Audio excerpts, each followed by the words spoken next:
Yeah, good afternoon, my dear fellow Say, Acharyan. Good afternoon. See, it would be really great if we can have some interaction happening. Zoom, Zoom की एक बहुत बड़ी समस्या ये होती है कि I cannot see anyone of you. like maybe you have I some cannot distance see with anyone. your, yeah, distance That with is your, why it, yeah. come closer to your So that is device. why, Yes, please. yes. Now what happens is on Zoom, I can't see you all, so it becomes very difficult to interact. Okay, It so would be rightly, always better. yes, what we are going to do, so please ask all the participants, keep your that video on so that the facilitator can see you before going to this deep interactive session. So this is my the request to all of you, because this is going to be more mind blowing, that more deep, even though what you ever not imagine that thing is going to come with this next 2.5 hour.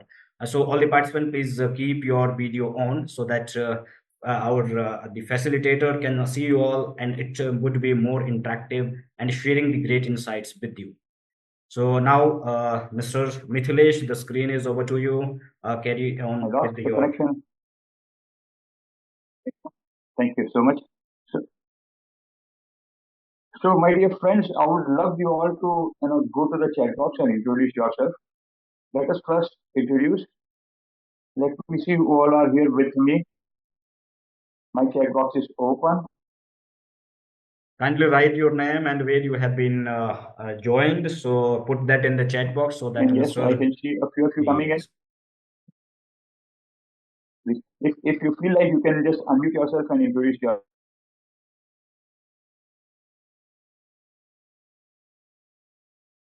Manohara That would from be also great. Bangalore. Yes, Okay. good, good, We have good, good. Krishnan. Carry on. Okay. From Bangalore. Very Parth nice. Mehta from We have Ahmedabad. Manali Welcome, from Parth. Oh, Parth, I'm also from Ahmedabad. Yes, we have Nikhil here. He is head HR admin in Rajkot. Wow, Nikhil, I'm coming to Rajkot next week. Good to know, sir. We'll definitely meet. Yeah. Yeah. And we have Preeti here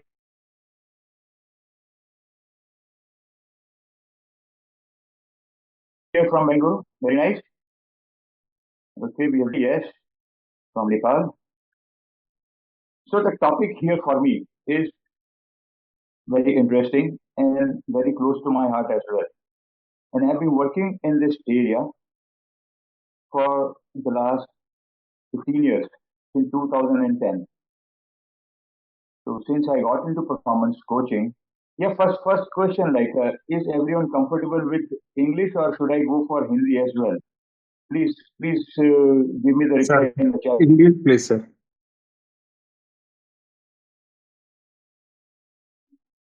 box. Yes, Hindi रखें. Okay, we have Rubin Pharmaceutical Company, General Manager from Kolkata. So which is the language of you prefer? Is this English or Hindi? So in English would be better because the maximum number of the participants, they are from the southern state, so maximum they know the English well. So it is better to That's be, fine. if there is something, so in between you can clarify a little bit in Hindi, but does not required. It is English is perfectly okay for everyone. Okay, we have a few options coming. That's okay. I'll keep the most part of the You may have some of the low bandwidth for the presentation in English, internet, and I'll so be that's why using it is. Hindi as well in between. So Yes. yes, that is true. That is true. So performance coaching, I got into this field of performance coaching in 2008. I started my coaching career part time in 2008. That is when I was running four businesses. I was running two manufacturing units and two marketing pure sales units. So these were four businesses I was running, and something went wrong with me. I'll begin with some story how I got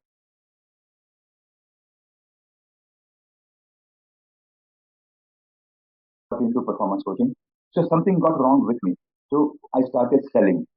I used to do door-to-door selling. I used to have a big bag with me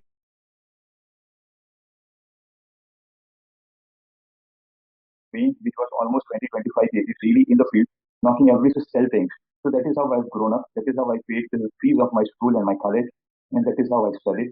Uh, I became an engineer because I always wanted to be an engineer.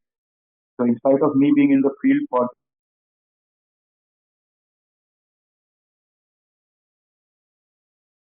the whole day, I could crack my engineering.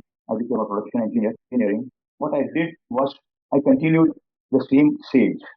The reason was I felt I should be loyal to the profession, which gave me the fees to become an engineer. So I chose to be loyal to the field and I chose to be in the field when I was selling. And since I started selling at the age of 15, I mean,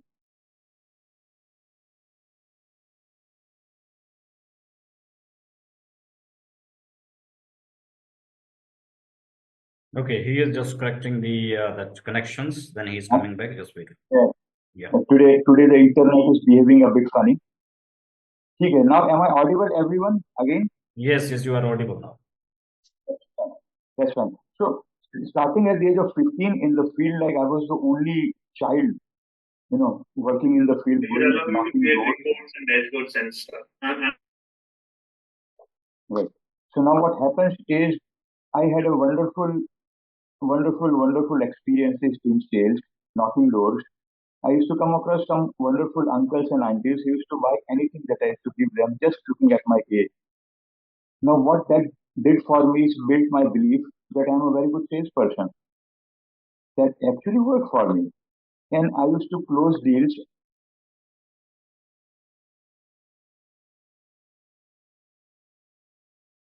at an amazing speed. On my bad days, I used to closing on my bad days. On my good days, I used to do 7, 8 deals out of 10. So I had that huge belief continued after I got into my business as well. So I had a very strong closing ratio. In 2001, something went wrong with me. And what happened is I couldn't close a single deal. And that is when I went to a psychologist.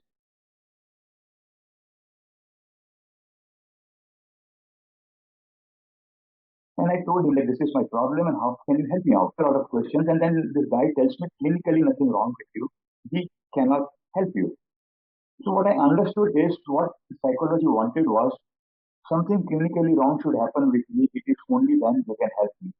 So I should wait till the issue escalates, till the time it is something clinically wrong with me. I get depressed or there is a lot of anxiety, something like that happens to me, and it is after that psychology can help me. And I found it very funny because as an engineer, I was trained to do something that is called preventive maintenance. And what was at offer when I went to the psychologist was breakdown maintenance. So other than a psychologist, I talked to a lot of guys that my performance has dropped down from 0 to 0. What should I do? And I couldn't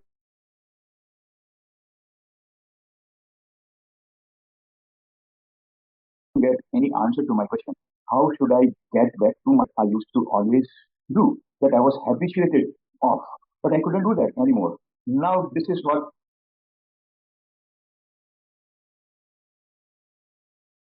brought me in this field. I got into some very serious, a lot of psychology, study of a lot of brain science, and then eventually I got into organized research. And now what I have is 6 research papers published to my credit internationally. My area of work is brain, learning, and performance. And eventually I decided that I will spend the rest of my life coaching people to improve performance. That is how that is how I got into performance coaching. So I never had a goal. I never had a goal to be a performance coach, but I somehow got into this field.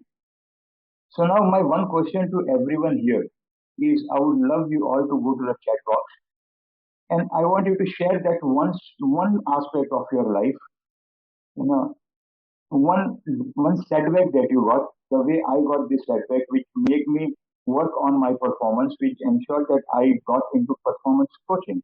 So I want you guys to share one setback of your life in the chat box and tell the entire group like what was it? What was the setback? and what was the benefit you got out of it? Hello? Yes, I'm waiting for the chat box. My chat box is open. Yes, everyone, quickly you can write that what was the feedback you saw so far, so that you can get the more interactive and interesting learning with Mr. Mithilesh. So I shared this one of my setbacks that I had in my life and how that setback made me the person who I am today. I would love you all guys to share one setback and how that setback changed you. Okay, Your voice issue is is not coming. clear. Yes, it is due to internet. So come closer to the, I think, internet. Or secondly, it may be keep closer your device, because it may be the issue of the bandwidth. Yeah, my device is pretty close to me. Now it is a better, a little better. The voice has come. Right? So I would love you all guys to share something. Share one setback that you have faced in your life because it is in that moment of that setback where we change. We do something out of the world. We do something so amazing. So please, I would love to listen. I would love to read something that you write. Yes, friends, I'm waiting.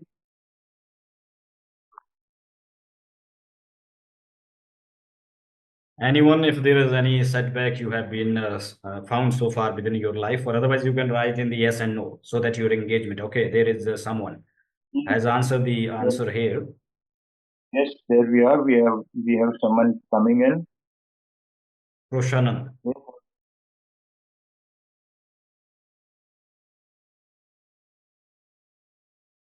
yeah, training question. How I post my. It is because of that labor and this you move towards HR, IR. That's it. That's how life works. Yes, please. Someone else, if you can share something. See, these setbacks are actually amazing moments of life which shape our destiny, which shape our lives. And if the rest of my participants, if you don't have experienced that setback, please wait for it to happen because it is in that moment something so amazing is going to happen. That is where life changes. That is where the thought process changes, and that is where my thought process actually changed. So after that, what I did is I got into performance coaching, and as a performance coach, what I got doing is habit of full potential. So what we live is we live habits. We live a lot of habits. We live habits of fears. We live habits of doubt.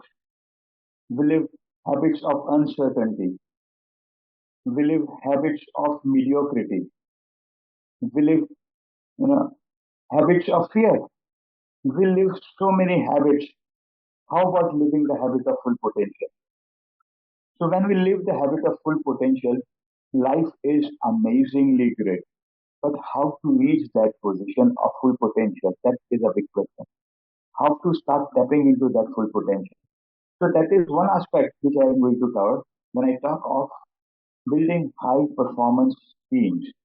So today what we are going to talk of is building high performance teams, and I'm going to ask you a lot of questions, and I would love you guys to participate because if you participate, you will gain more out of the same 2 hours. You are going to invest your 2 hours with me to gain maximum out of these 2 hours. The rule is you are supposed to participate. If you participate, your take home value is always more. Make sense, guys? Type yes in the chat box if you agree with me.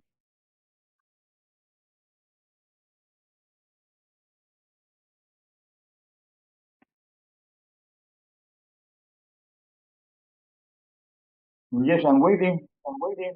Okay, wonderful. So we have a couple of yeses coming in. So please be with me, guys. Your participation is the only thing. When you get into the chat box, there is the only one way I know that you are all with me because I can see you all. That's the big challenge, doing it online. So building high performance teams. So the first thing is today's agenda. What we will cover. The first thing is culture, building a thriving work environment.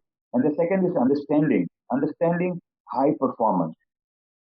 So what is high performance? What is peak performance? We'll get into some technical details of high performance as well. So these are the two things that we'll be covering. And before we move ahead, I would love you guys to again go to the chat box. And the question is, how would you rate your team's current performance? Struggling, average, good, or high performance? So you can type 1, 2, 3, or 4 in the chat box. 1 is struggling, 2 is average, 3 is good, 4 is high performance. So how would you rate your team's current? Okay, we have 3, and we have good, we have 3, very nice. We have average, okay, that's fine. And we have 4, that's amazing. That's a wonderful place to be in, the place of high performance. So nice of you to participate. So what we are going to do is we will try to identify a lot of reasons for the issues that happen, because we are going to operate on a workshop mode. I'll be asking questions, I'll ask you to rate things, and then I'll ask you to write your action points.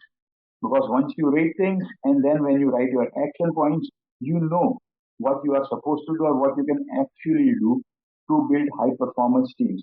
Does it make sure? Are we on one page? Please type yes in the chat box if you are ready to do that.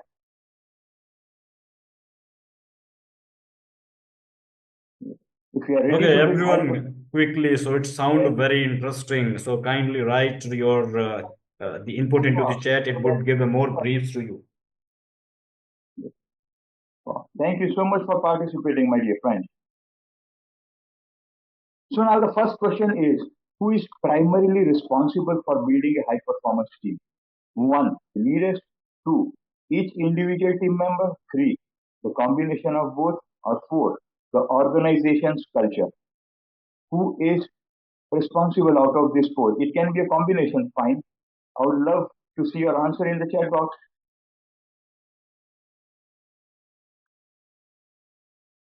Okay, 4, 3, cool.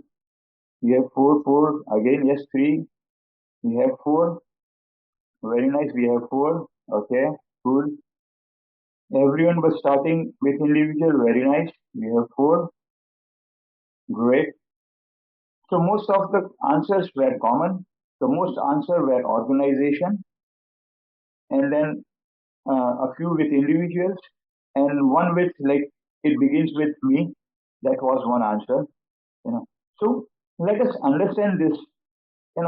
In a bit detail. I'll not get into a lot of detailing. Yes, every single person working in the organization responsible for it. Yes, Sharath, very well said.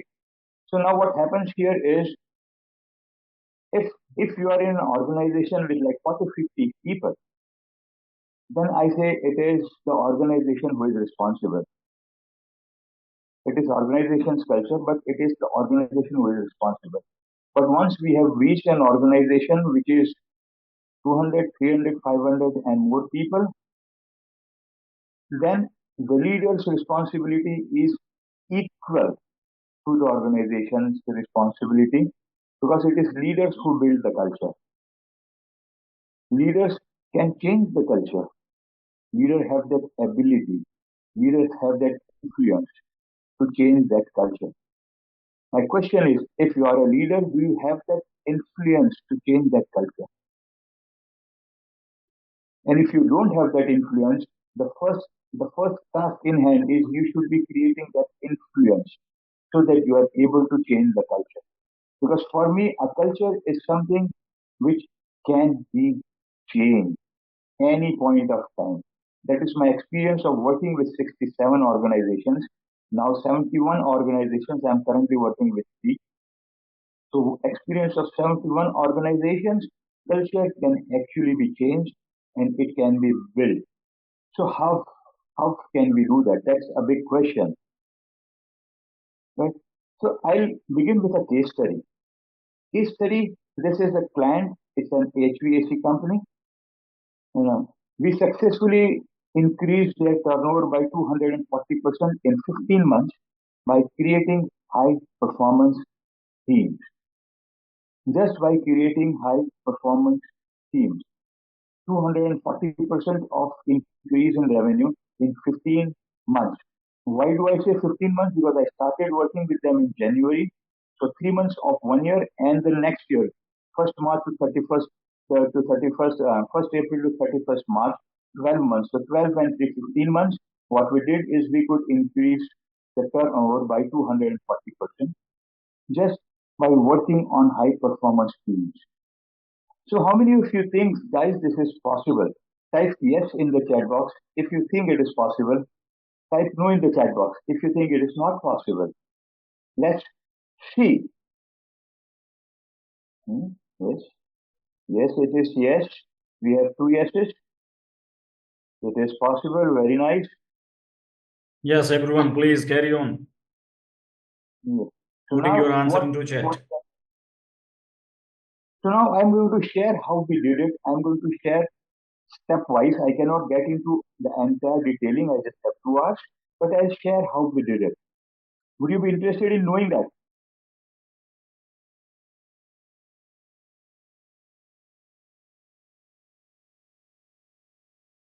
So the foundation of high performance teams, 3 foundations, friends, that we worked on.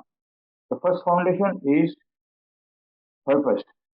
The second is values, and the third is oneness. So these are the 3 foundations. Now I would love you guys to please go to the chat box again and write your understanding of what the purpose is. What do you think is a purpose? Please share your thoughts in the chat box. Yes, let's be fast so that I can move ahead. So what do you think is a purpose?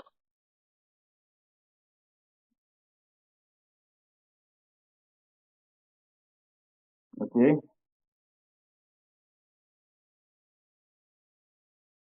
Yes, yes, other people.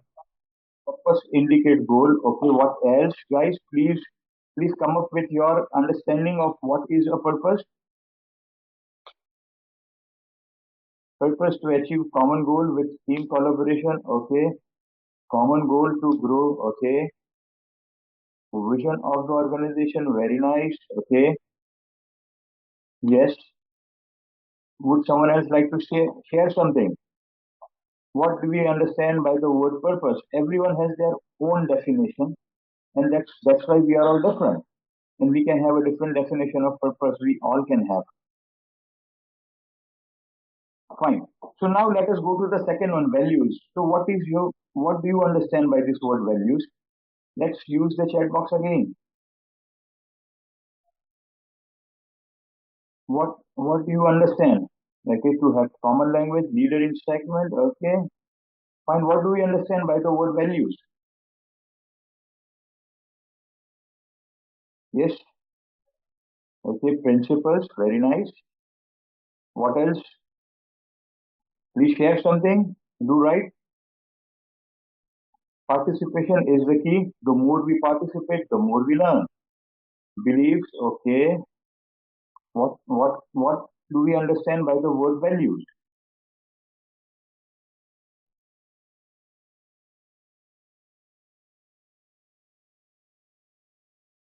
Yes, I'm waiting in the chat box. What do we understand by the word values? Okay, set of beliefs, principles, and standards that guide us. Very nice. Well said. So now this brings me to the third one. What do we understand by this word oneness? Oneness.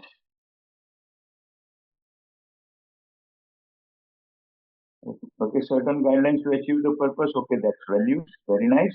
Well said. Common objectives. Okay, and oneness is maybe common objectives. That's what I understand that you say. What do we understand by oneness? Sense of unity. Very nice. Okay, connection and independence. Very interdependence. Very nice. Well said. What do we understand by this word oneness? Okay, collaboration. Very true. Very nice. Anyone else would like to say something? What do we understand by oneness? Yes, connection in every sense of the word. Wow, very well said. Wonderful. So these are three amazing things. The core principles leads the guide over behavior. Okay, very nice. Okay, personal growth, very nice. So we are going to first focus on purpose and values. Then we will go ahead with oneness. Right. So we will go ahead with the same organization, the HVAC company. So let me just brief you about what this company used to do. This company is big time into pharmaceuticals, green room applications, FDA approved standards, and they are big time into this. So what happens is when a pharma company is getting built, the last agency which gets in is the HVAC company. So HVAC company is the last agency we get into the manufacturing setup, finishes the HVAC, commissions it, and then delivers it. That is, after that, there is no agency which enters. It is only the manufacturing that begins. So HVAC is the last agency that enters in the manufacturing setup, to build that factory, to build that manufacturing setup. So their biggest challenge was the project manager in the pharma company, you know, was always unhappy with the HVAC company because of late delivery. But the fact is, the agencies which worked earlier, they delivered it late, and eventually the HVAC guys completed their time in stipulated time frame, but still the project got delayed. So who is to be blamed? The last person who enters and exits is the person to be blamed. Guys, type rest in the chat box if you understand what I say.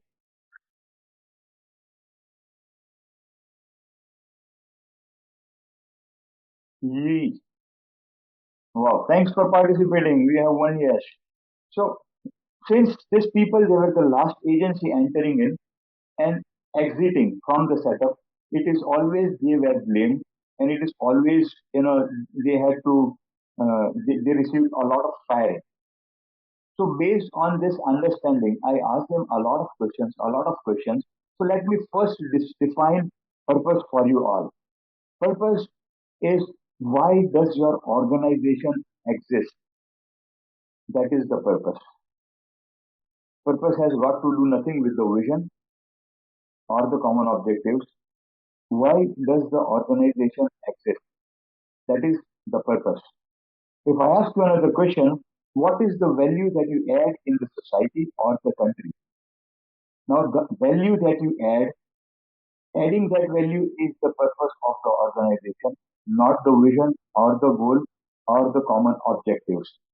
Guys, do you all get it? Please type yes in the chat box if you get this.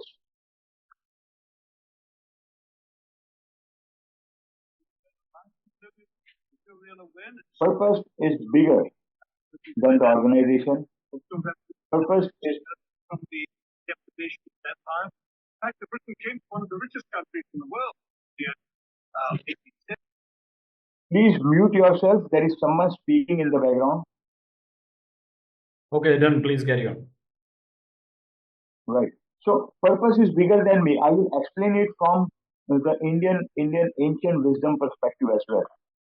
So what happened was in the war of Kurukshetra. Everyone knows Mahabharata. Please type yes in the chat box if you know it. Everyone knows Bhagavad Gita. Please type yes in the chat box if you have know it. Very nice. Wonderful. So now what happens in the war of Mahabharata when Arjun says that I will not perform?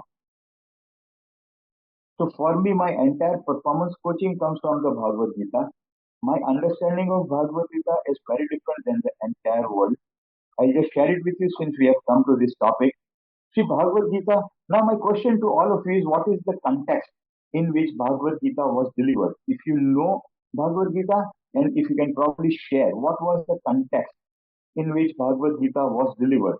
This is all about performance and building high performance teams. Guys, let me see the answers in the chat box. What was the context in which Bhagavad Gita was delivered?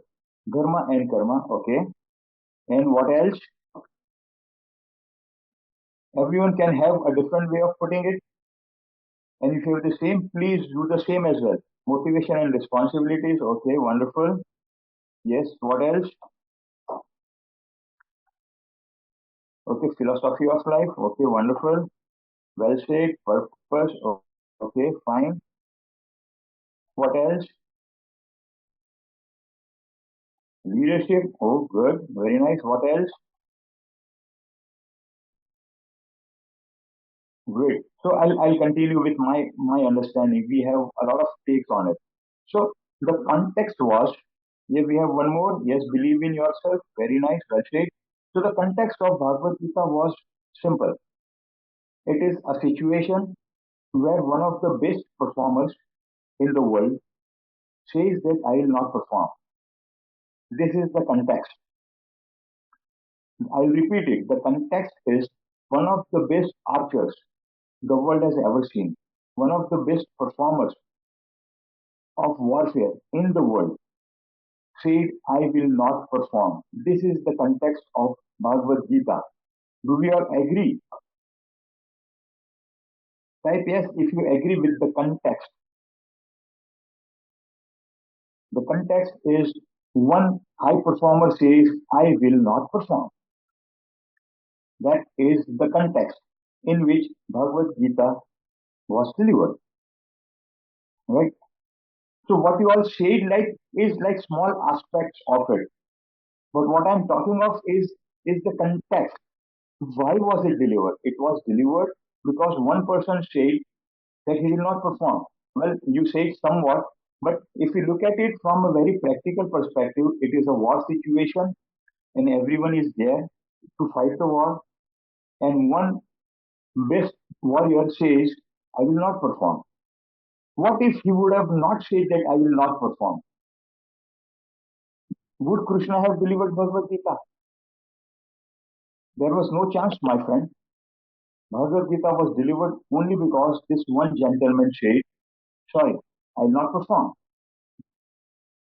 So the context is simple. One person, one real good performer says, I will not perform. And here comes in the best performance coach the world has ever seen. He takes 45 minutes, 18 adhyayas, 700 slokas, and makes sure that this guy performs. So for me, this is a performance coaching encyclopedia of the world. There is nothing spiritual about it. Yes, there is leadership, there is purpose, there is philosophy of life, but it was delivered in a context to make a non-performer into a performer, to transform someone who was going through neurosis into a high performer. So the context was fairly simple. The context was to ensure that Arjun performs. Guys, make sense? Type yes in the chat box if we are all on the same page.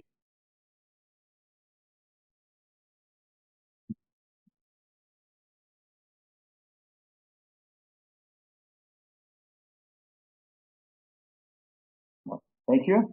So we have a few yeses coming in. Nice. So allow me to move ahead from here.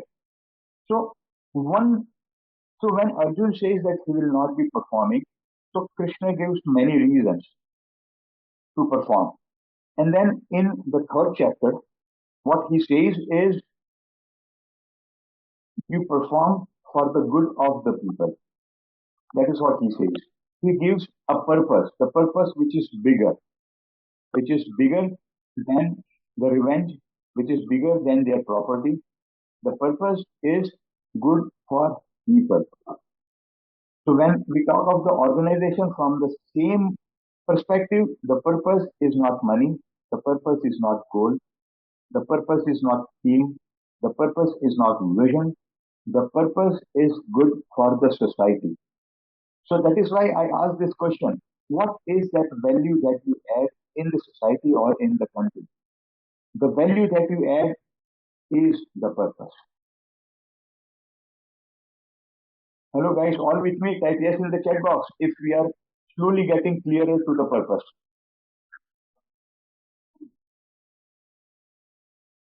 Yes, yes, very good, everyone. Please write in the chat box.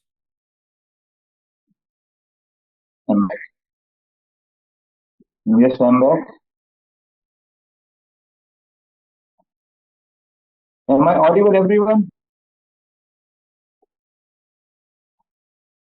You are audible. Yes, friends, am I audible? Yes, yes, audible, audible. So now let us go back to the same thing. Yes, Is please. everyone now a bit, is everyone, is everyone now more clearer about the purpose? Yes, right in the chat box. The question is everyone clear about the purpose is what?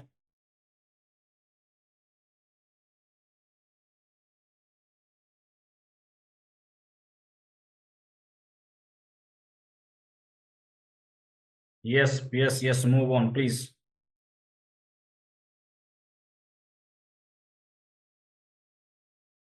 Question we would pick up at the end only. So we will revise everything. However, maybe the purpose when all the three would be concluded and then the purpose would be defined by the facilitator.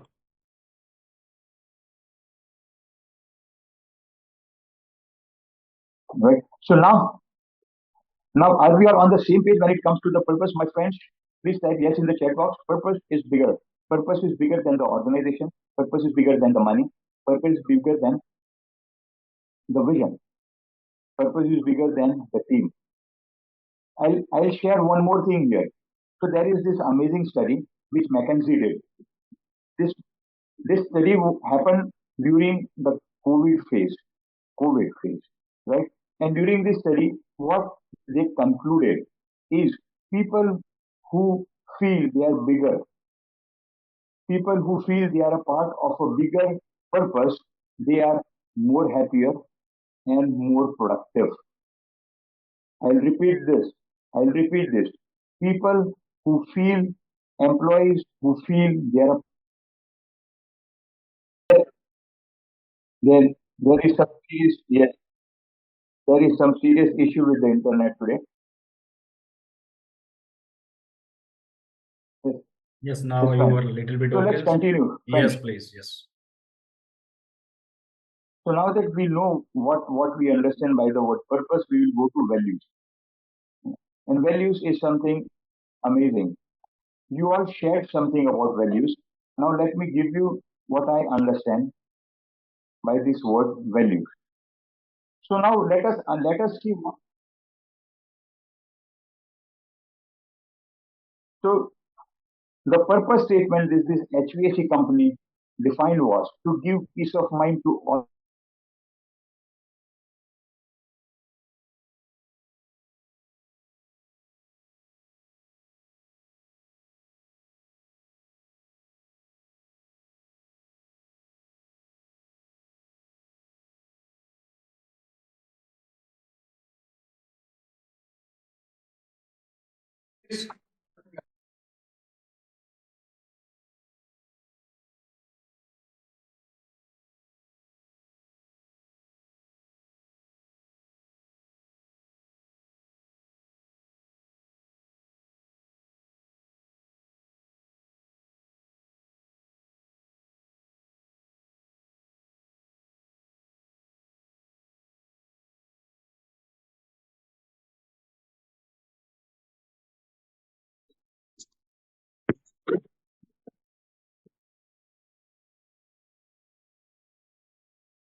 Hello, Yes, please. You are now audible.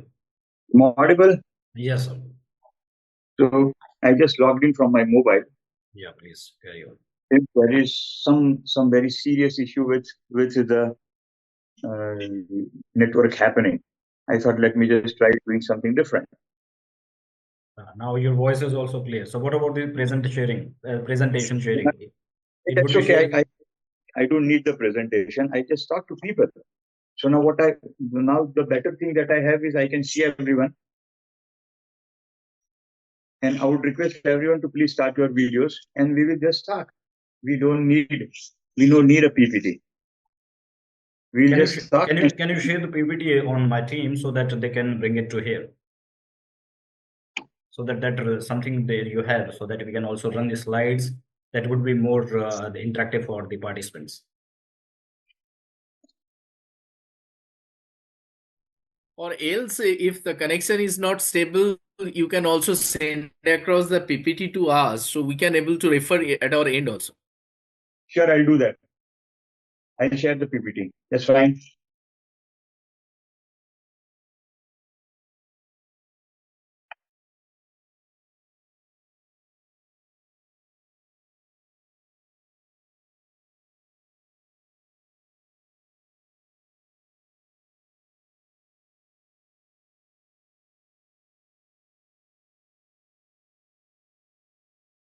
For their organization is to give peace of mind to all stakeholders.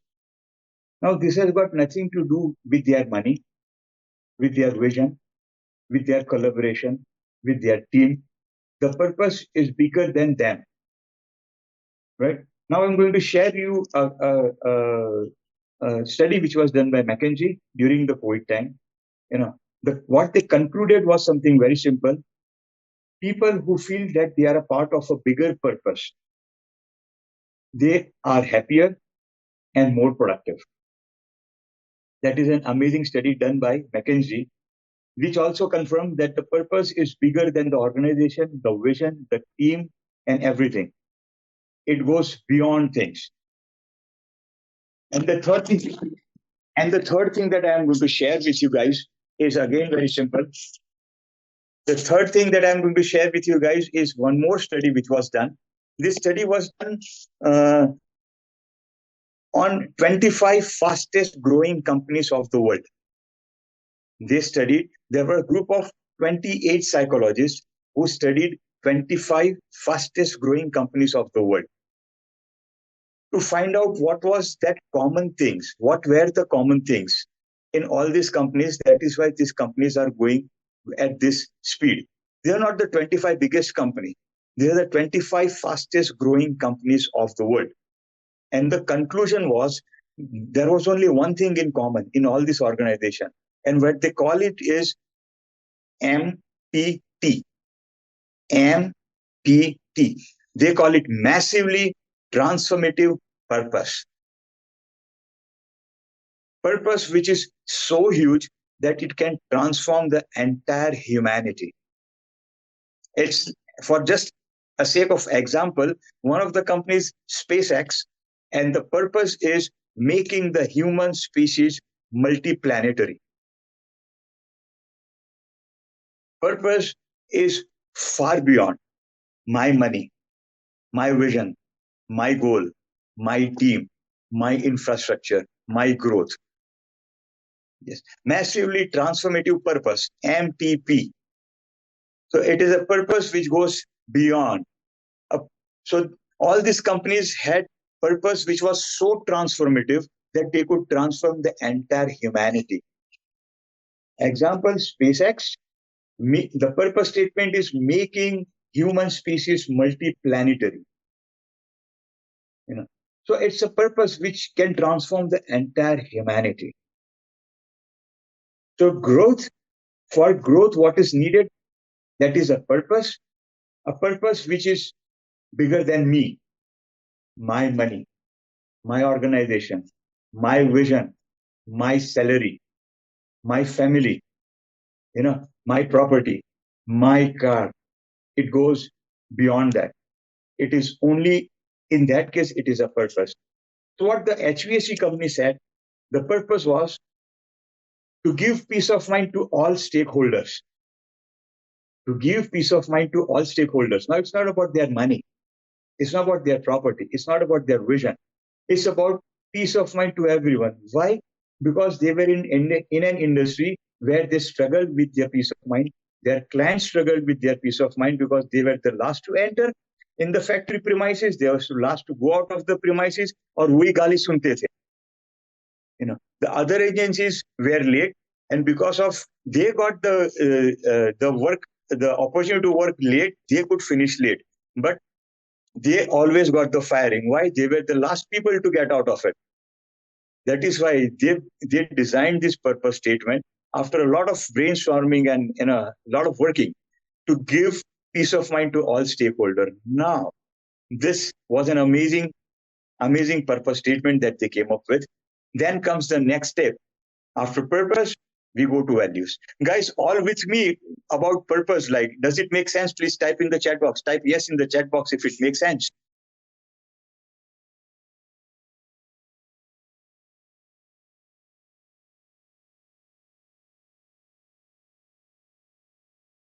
Thank you so much. We have so many lashes. Wow. Let's move ahead. So that's one thing. The second part we go to, that's values. So what are values? Values, like you all said some different things. We talked of collaboration, we talked of common goal, common language. That were all the different things we got in the chat box. But understand, value from the perspective of organization values. Value is a behavior, period. Value is a behavior. So when I started my career, building teams, building organizations, building cultures. So the first thing that I used to do in 2010, I used to visit websites. I used to see the values, go through the values and their vision, mission statement, and I used to mail the HR. There is a mismatch in your mission and values. And if you want to know what mismatch you have, and if you want to grow faster, let's meet. That is how I started getting clients. Because people don't understand what is a purpose, people don't understand what are values. Sab copy paste hota hai. Okay. So value is a behavior. So now what is to be done is behaviors to be identified, which will make sure that we can start living our purpose. Purpose ko jeena hai. We are supposed to live that purpose. So now what are the behaviors?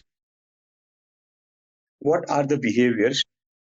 When we fall in these behaviors, when everyone in the organization fall in this set of behaviors, that is when we start living our purpose. Right? So that is how we started a lot of brainstorming and identifying the values of the organization. So they identified 6 values. I'm going to just share those 6 values. You can write them down because I don't have the PPT to show you. The first value they identified was accountability. The second was communication. The third was teamwork. The fourth is innovation. The fifth is continuous learning. And the sixth is, it was client-centric approach. 6 values is what they identified. These are 6 behaviors that they identify. If everyone from the top to bottom fall in this behavior, that means we will be living our purpose. So depending on the purpose, we need to define the values. So accountability, there is a lot in accountability. But for their purpose, they need to define accountability. What would be how would they define accountability? How would they ensure that people are accountable, and this accountability ensures the purpose? So that is to be defined next. So for that, what they did is they split individual values into smaller values. Okay, fine, I'll repeat it. So the next step, what we did is we defined individual values. I'll give the example of communication. So communication, one value, it was split into 3 values. One behavior split it into 3 behaviors. Now what is to be focused on these 3 smaller behaviors, and these 3 behaviors, if everyone is these behaviors, that means we are living our purpose. Depending on the purpose statement, these 3 final behaviors, they change. Communication can remain the same. Guys, make sense, type yes in the chat box if we are all on the same page.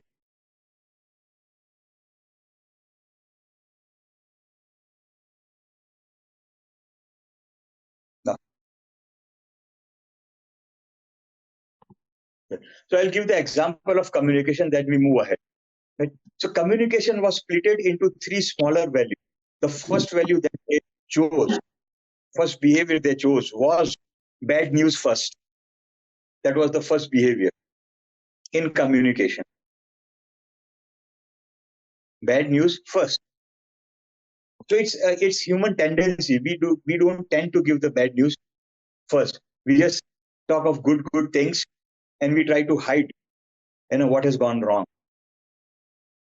Eventually, organization knows what has gone wrong, but now they want to set a culture of bad news first, because they want to ensure peace of mind for everyone. That is why the first split in communication was bad news first. The second split in communication was clarity. And the third split in communication was respect. So communication was divided into three smaller behaviors: bad news first, clarity, and respect. So everyone in the organization is supposed to follow these small three behaviors.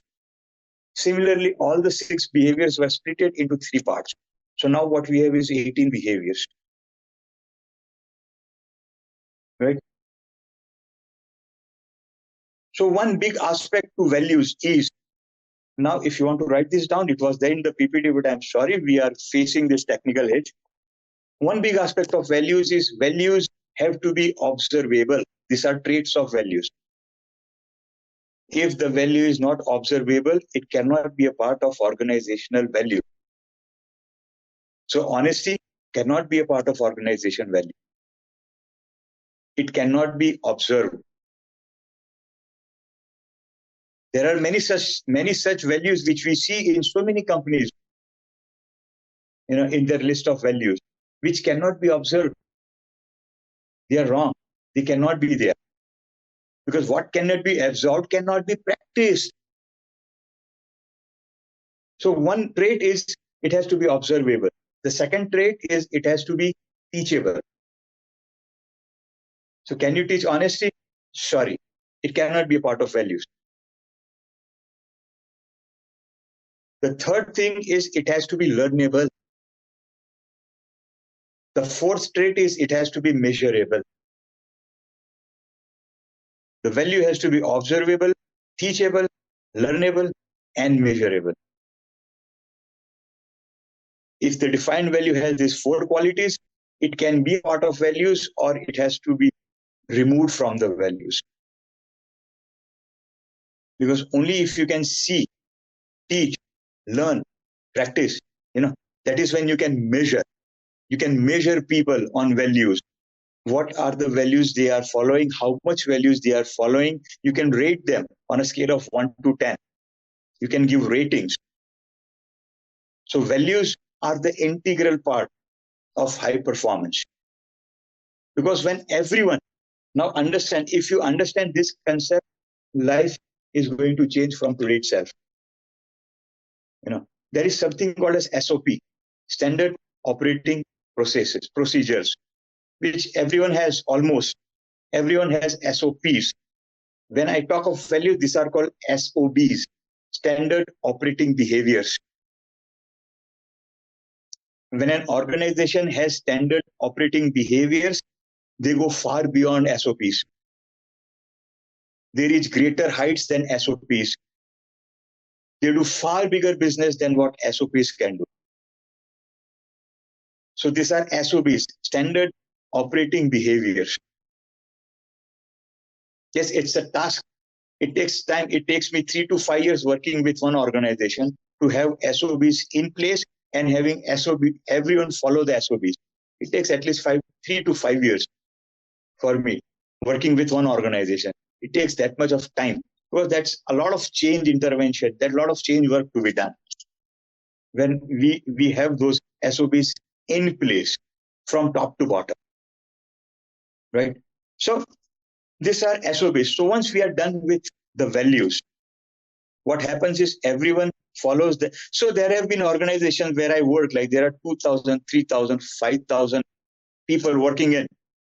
So it is not possible to design those SOBs because they have crossed that stage where this could be done. They are in a stage where this is actually not doable, not possible, because the number of people is humongous. They are like 2,000, 4,000, 5,000 people, right? So when I work with such organizations, what we do is we do something very unique. Every senior leader has his own department. So what we do is we have a purpose statement for the department and values for the department. And we align the values of all the departments. So that is why we have a different set of SOBs for different departments. And then it becomes doable because the change work to be done is not on that huge scale. It is on a much smaller scale. And then it can be easily carried forward. So this is the another way it can be done. When the number of people are really high, when we have 2, 3, 4, 5,000 people in an organization, we can have purpose and values defined for departments. The senior leader, along with his team of managers, they do this. And that is how every department has standard operating behaviors, and they can be put in place. So now, when the department is working with for a purpose, not for the vision, not for the growth, they're working for a purpose. According to McKinsey, every people working there is happier, more productive.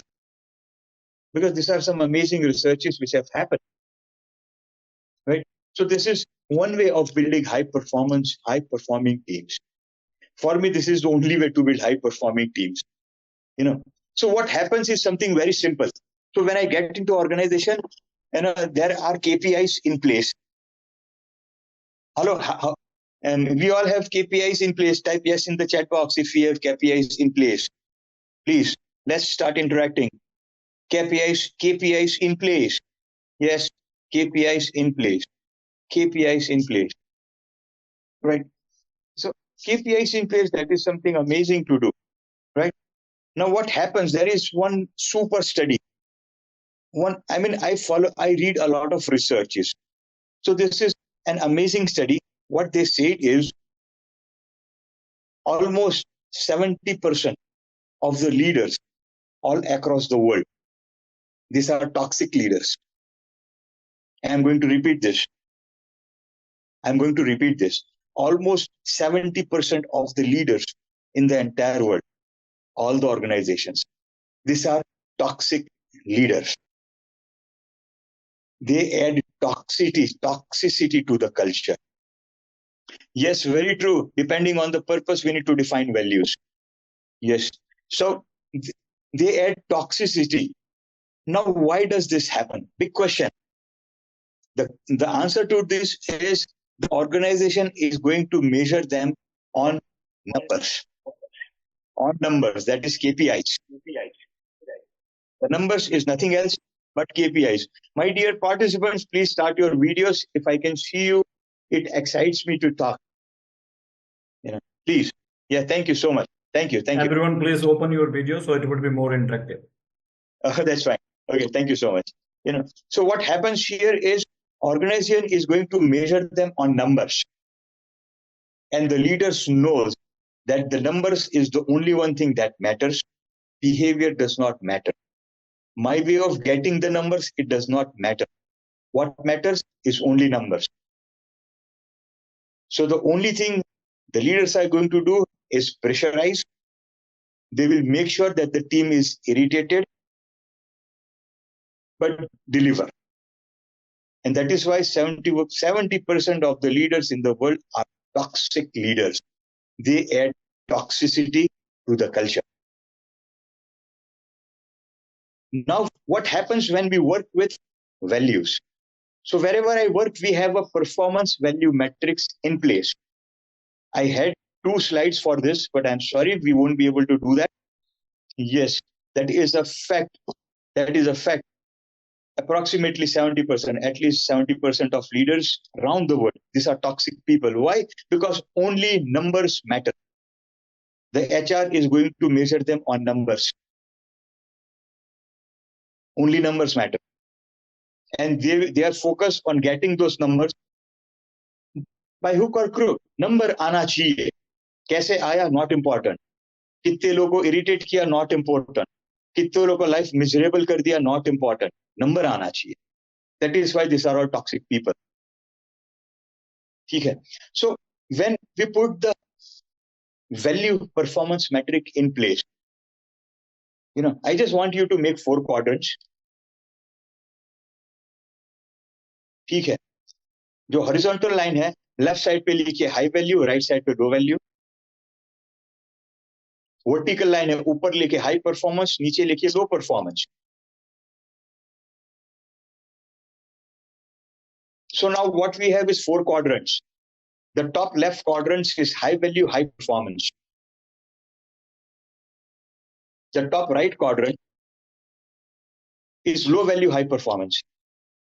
The second quadrant. The third quadrant on the right corner is low value, low performance. And the fourth quadrant, the left corner, what we have is low value, high performance. I'm sorry, high value, low performance. So we can actually identify people. When we rate them, sure, I'll go a bit slow. So when we rate people on a value performance matrix, what happens is the leaders start focusing on behaviors. They start focusing on communication, on clarity, on teamwork, on collaboration, on continuous learning. They start focusing on building people. They start focusing on building teams. They start focusing on informing and inspiring people. Why? Because we start measuring values as well.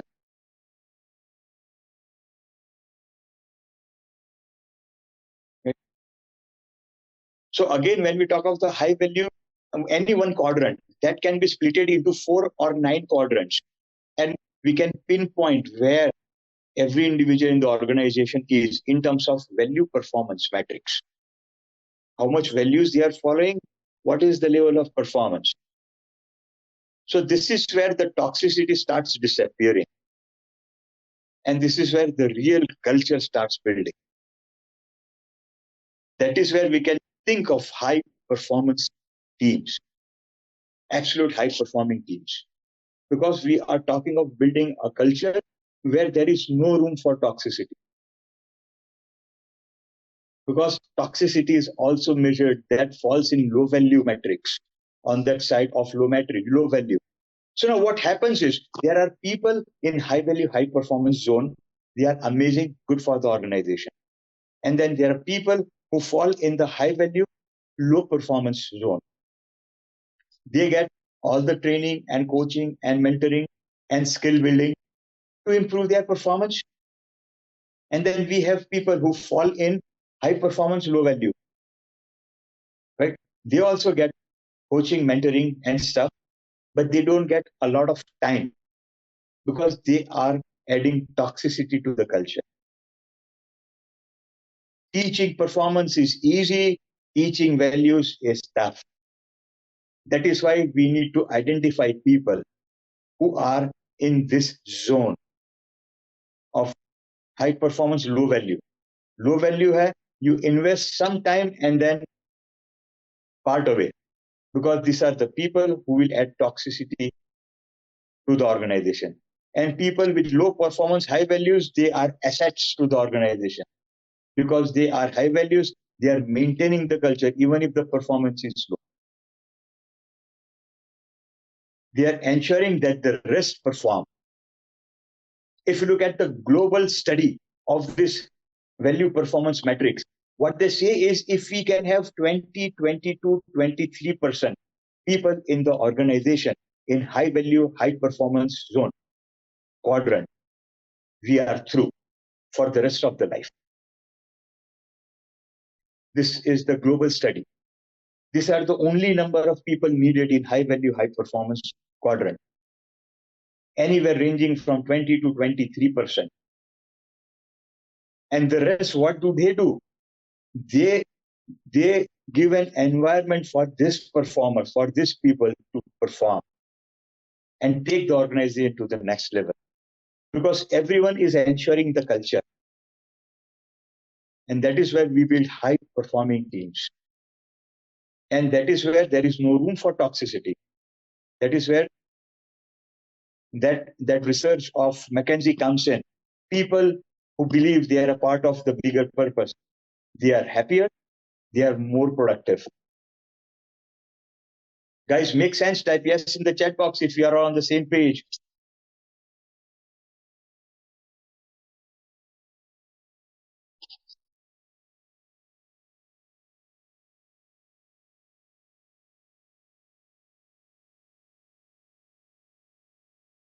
No. Thank you so much for participating. Yes, and one more thing, like if you have any questions, please feel free to interrupt me. feel free to interrupt me and don't put the question in the chat box, because I check the chat box only when I ask you to put something in the chat box. That is when my chat box is open always. If you have a question any point of time, feel free to unmute yourself and ask me then and there.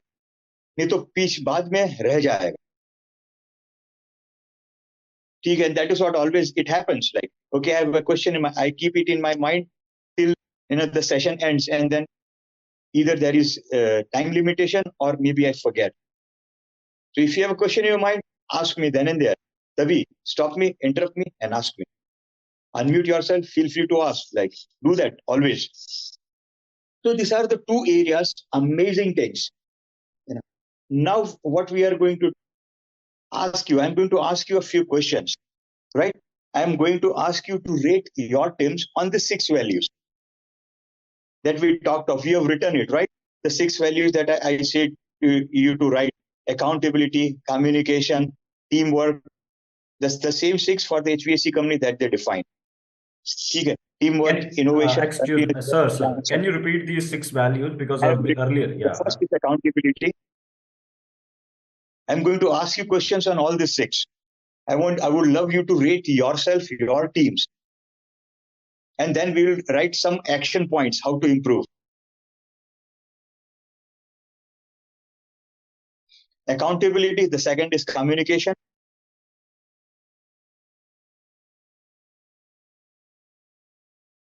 The third is teamwork.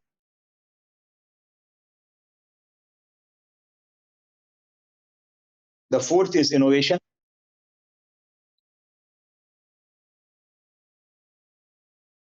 The fifth is continuous learning. And the sixth is client-centric.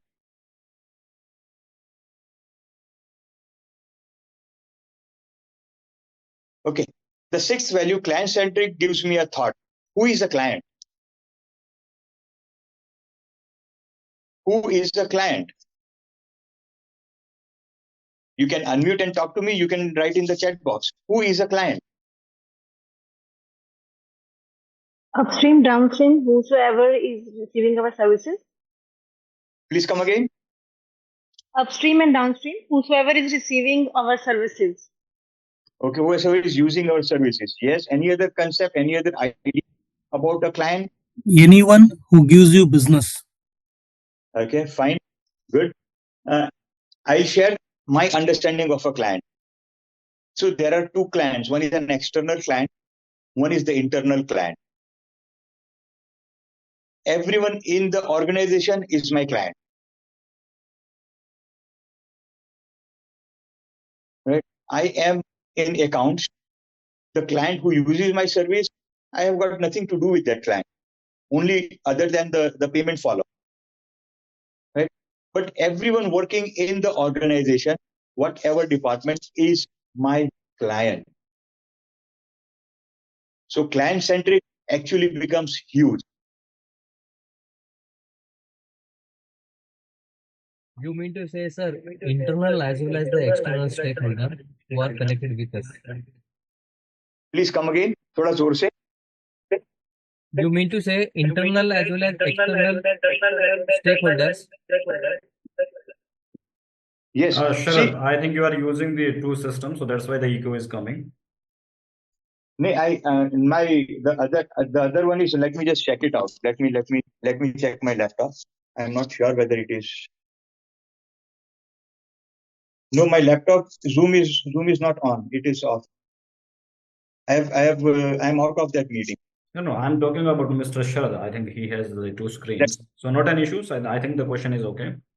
Okay, using 2 devices. One time when you are asking the question, another device you can mute. So that's why the echo cannot come to us. Right. See, the client is, everyone is the client. So now when we talk of the salesperson, we have some definite behavior this guy is supposed to have with the client. Yes or no? Yes or no? Yes, isn't it?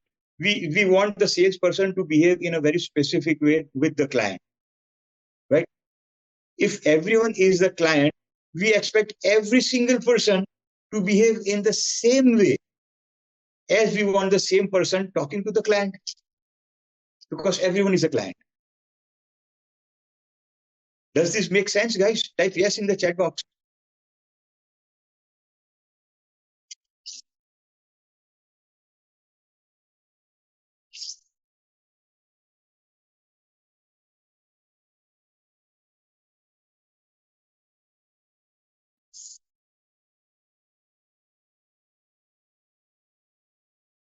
Right. So what happens is client-centric. I just wanted to focus on this because this was one value which normally gets misunderstood. So now I'm going to ask one more question. How would we define a client?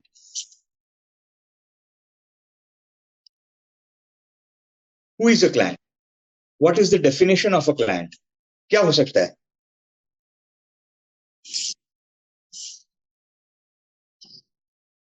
We can use the chat box. Yes, feel free. Who is a client?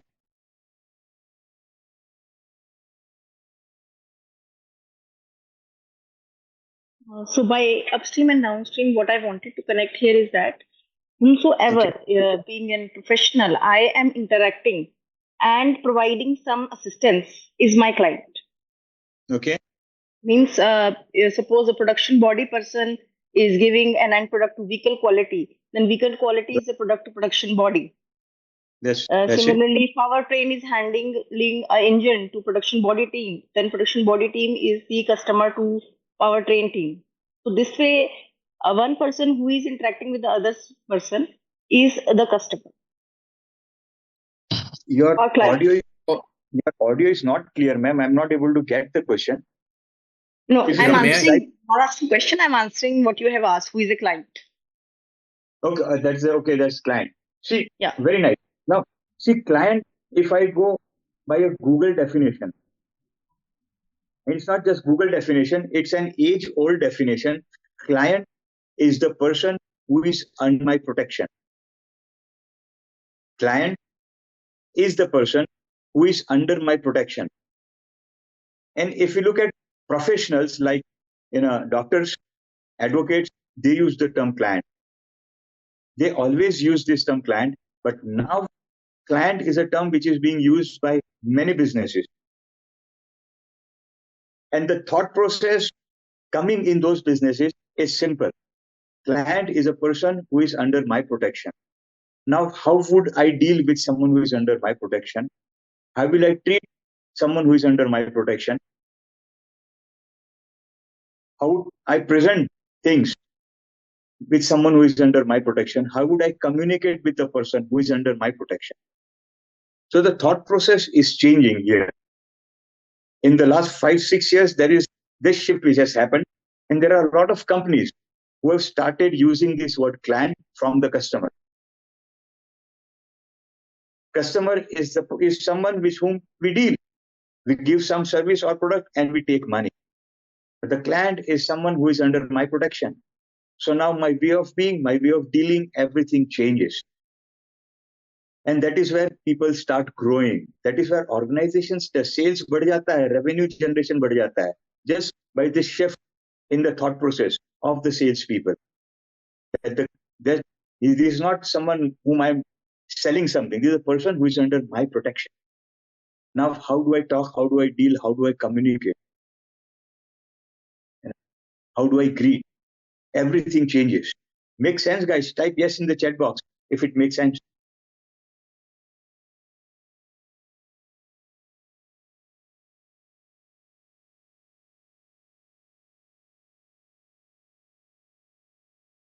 Everyone, please quickly respond so that it could be more interactive and you can get to more values from this session.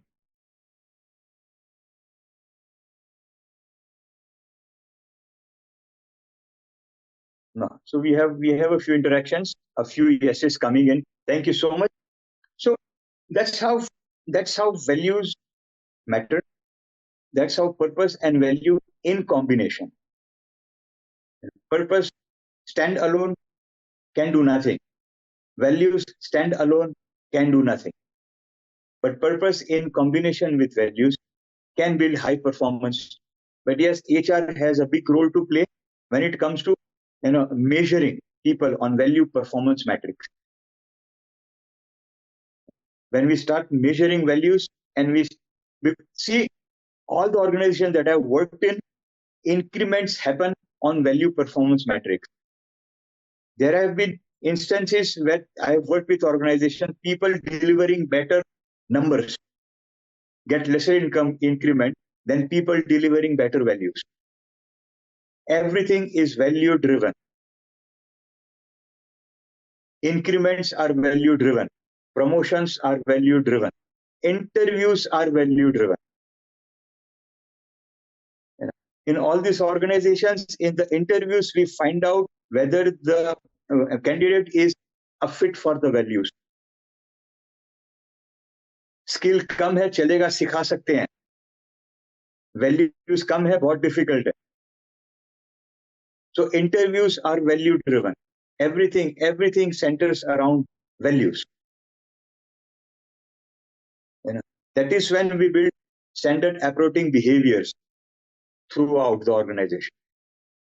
Because everything happens just based on values. Interviews से लेके increment तक. And if the organization tells someone to leave, there are cases where some things like this happens, isn't it? So people who live are the ones who are not following values. Everything is value based. That is where we build that culture. That is where we build high performing teams, because we have standard operating behaviors in place.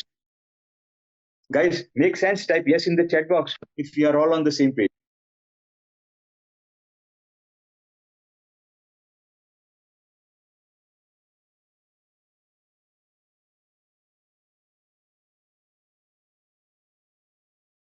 Yes, everyone, please write on the chat box, because there are only 3 and 4 responses are coming. So at least 50% should be there. So it look like the better to interacting. Yes, please. Let us move to the next agenda. Before that, I shared the 6 values, and I'm going to ask you a few questions. I'm going to ask you to rate your team. Right? So the first question is, what is the biggest barrier to accountability in your team? And I'll give you 4 points. Out of these 4, what do you think is the biggest barrier to accountability in your team? First one, lack of clear expectations. The second one is fear of making mistakes. Yes, what is the biggest? You are right. So the first option is lack of clear expectations. People don't know what is expected from them clearly. The second is fear of making mistakes, where people fear making mistakes. The third is no follow-up from the top leadership. And the fourth is unclear roles and responsibilities.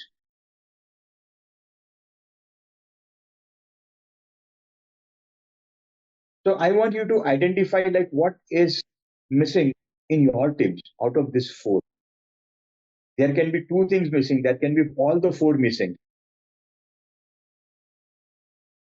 Right?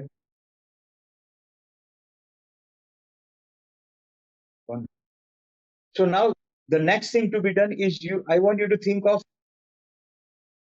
one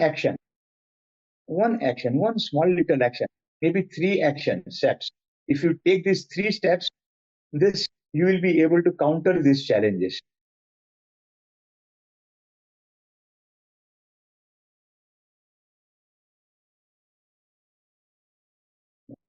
So these are the barriers. To counter these barriers, we need to take some action. So now I want you to think of like what is that action? Maybe 1 action, maybe 3 small simple action steps. These are the 3 actions I can take to overcome this barrier, so that people start taking accountability in the organization. In my team, at least.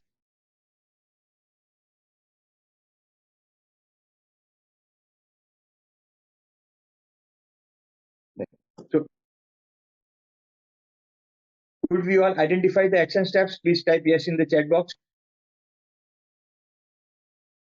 Because having that action step is the most important thing that we can get out of this 2 hours.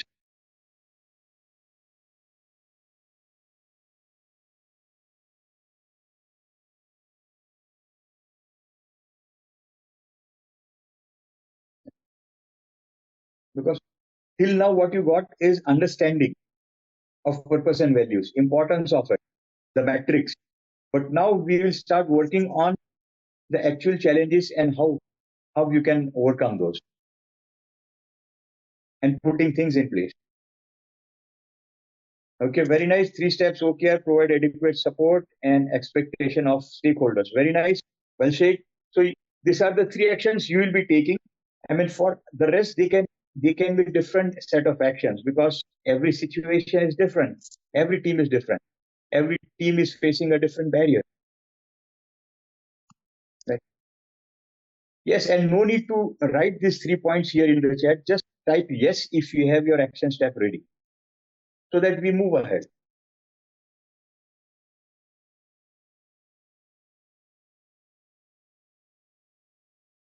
Yes, we have at least 2 people participating. So nice.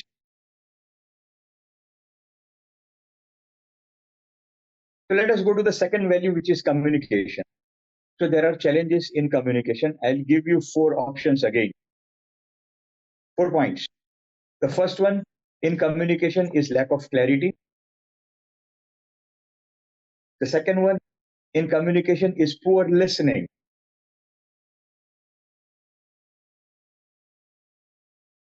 The third one is lack of open feedback. The third one is lack of open feedback.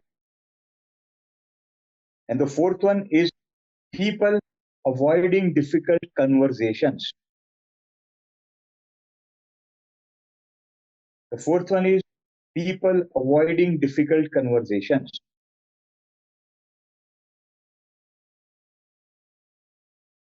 Okay.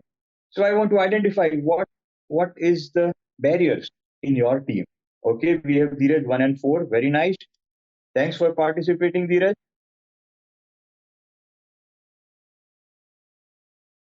Okay, we have 3 and 4 from Parth. Wonderful. We have 3 from Ruben. So nice.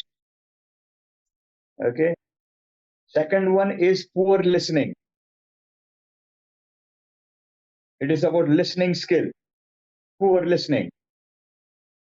Okay. Yes, we have 1 and 3 from Nikhil. Wonderful. So nice.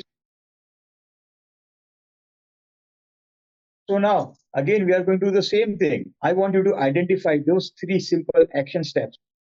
These are the 3 actions that you can take to overcome these barriers.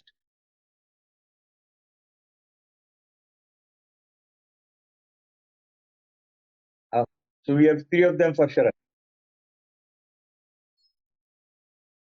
So now the job is to identify the action. What is the action that you can take to overcome these barriers?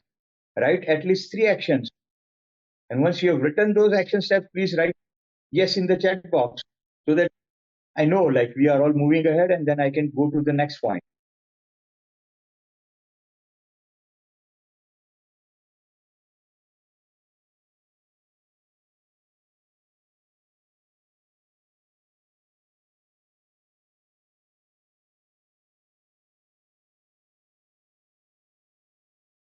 So this is the workshop part of today's session where we'll be talking of 6 definite values and what is missing and how we can put things in place. And once we are done with this, then we'll go to oneness, which is one of the most complex things in the world.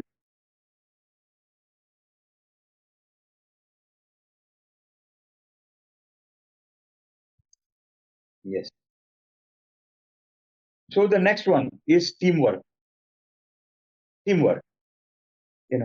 Which aspect of teamwork your team needs to improve the most? Which part of the teamwork your team needs to improve? And your 4 options are: the first one, trust and collaboration. The second is open communication.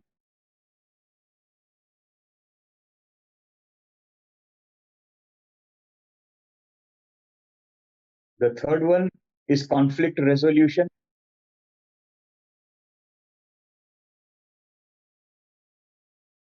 And the fourth one is shared ownership of goals. I'll repeat the 4. The first one is trust and collaboration. Second one, open communication. The third, conflict resolution. And the fourth, shared ownership of goals. So what do you think your team needs to improve in this four?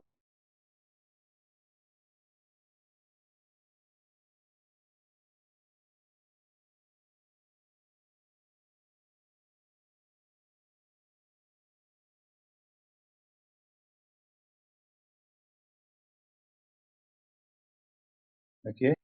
Dheeraj comes up with two. That's open communication. Nice. Okay. We have Sharad with 1 and 3.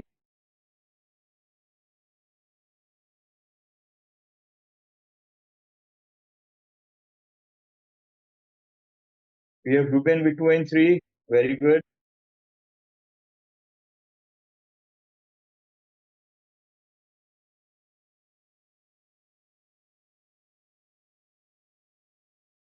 Yes.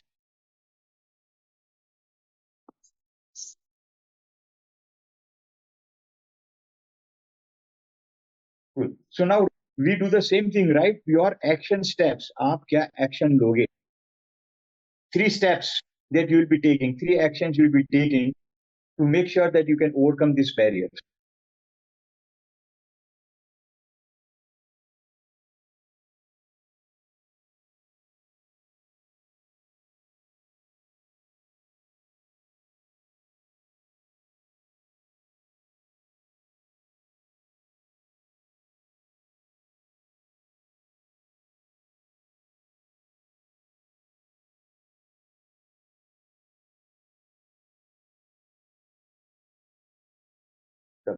Now let's go to the next one. That's innovation.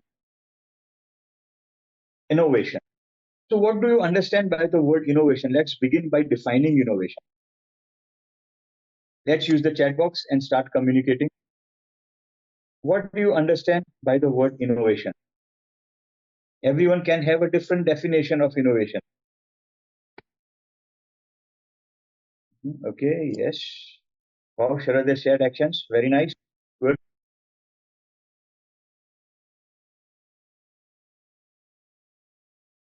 So what do you understand? How would you define the word innovation?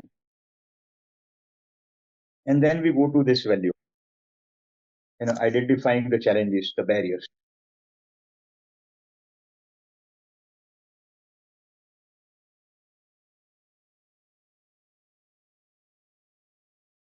Yes, my dear friends, please start your videos. Let me see you all. Let's talk on innovation for at least 3-4 minutes and then move ahead. So what is innovation?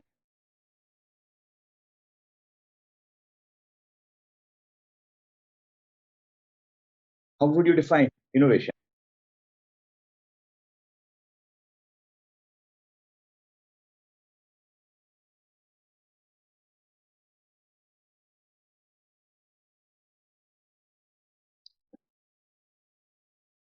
Come on, my dear friends. It's a very common word that we use very frequently. Improving the things or process of creating. Good. Thanks, Dheeraj, for beginning this. Creativity in regular work activities, that is innovation. That comes from Sharad. Okay, very nice. Wonderful. Different idea. So nice. Cool. Yes. So from what you have shared, my understanding and your understanding of innovation is the same. So let's move ahead and identify the barriers in innovation. Right? So what stops teams from being innovative? What stops people in your team from being innovative? The first, fear of failure or taking risk, that stops them. Lack of time or resources, that stops them. Resistance to change, that is the third one that stops them. And the fourth one is no structured innovation process.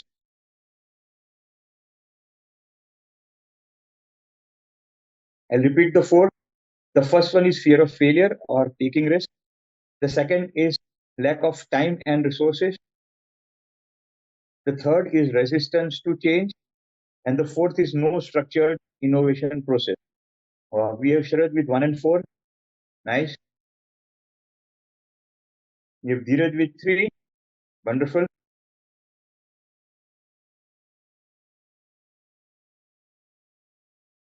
We have Kandak with 2. Thank you for participating.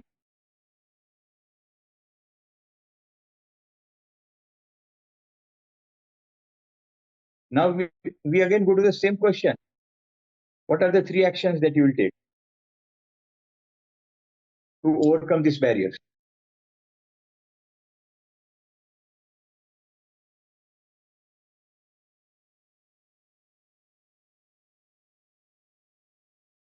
When you write this, and then when you do this, that is where your team goes to the next level,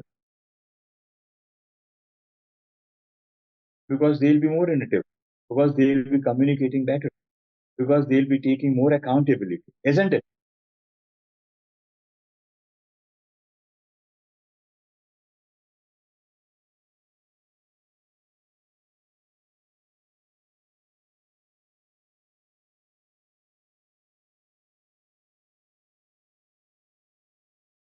Okay. So did you write your action steps? Please type yes in the chat box so that I can move ahead.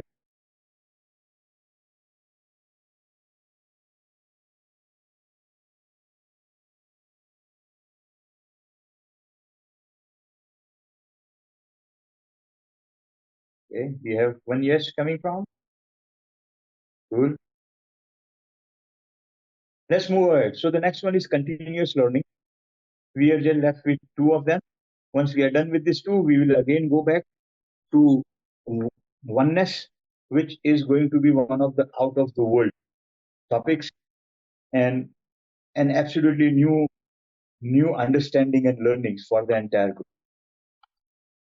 Right. So what is the biggest challenge in fostering continuous learning? The question is, what are the barriers to continuous learning in your team? The first one, lack of time for learning. The second one, no clear learning map, no clear learning roadmap. The third one, resistance to new ideas and methods. Repeat the third one, resistance to new ideas and methods. And the fourth one, no incentives or recognition for learning. The fourth one, again, I'm repeating, no incentives or recognition for learning.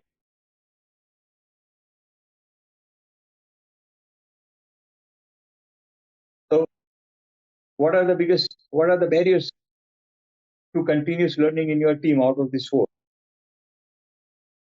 Okay, 1 and 4 for Nikhil. Yes. 4 for Dheeraj. Okay.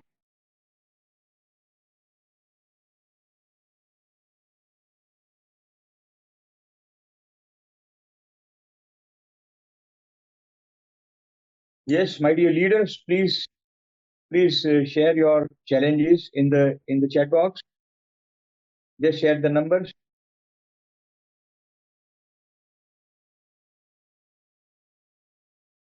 So we have 2 4s here, one from Nikhil, one from Dheeraj. That is no incentives or recognition for learning. Right? Okay, we have again 1 and 3 from Sharad. So nice. So when we say no incentives or recognition for learning, so this comes from HR. This is something that HR has to design for the entire organization. If there are no incentives, that's fine. But one letter of appreciation from HR,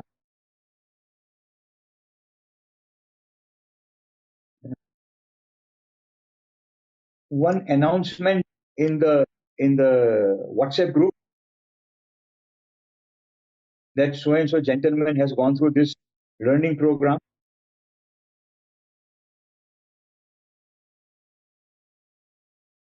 If in during the lunch hour, if people sit together and they are having lunch, one personal announcement, this is enough this is enough to motivate people to learn. Guys, make sense? Type yes in the chat box if it makes sense. Everyone, please write in the chat box. Only the 4 and 5 member who are actively participating, so it is good for them to learn. So that please active into the learning activity and practice these activities so that you can really create a vibrant and the high performing workplace for your organization. This is the opportunity for you to learn. So recognizing people is the easiest thing to do in the world. Just announcing, putting in the WhatsApp group, now everyone knows that so-and-so gentleman has gone through this learning program. 1 letter of appreciation going from the HR, more than enough, just 3 things to do. And recognition is one thing which is the biggest motivator. So now I want you to write, you wrote 1 action step of recognizing, that's fine. Now I want you to write your 3 action steps. आप क्या करोगे? 3 action steps so that you can help people learn better. Make sure continuous learning is happening in the organization, in your team at least. What are the 3 actions that you will take to overcome the barriers for continuous learning? Sochi, think about it and write those points.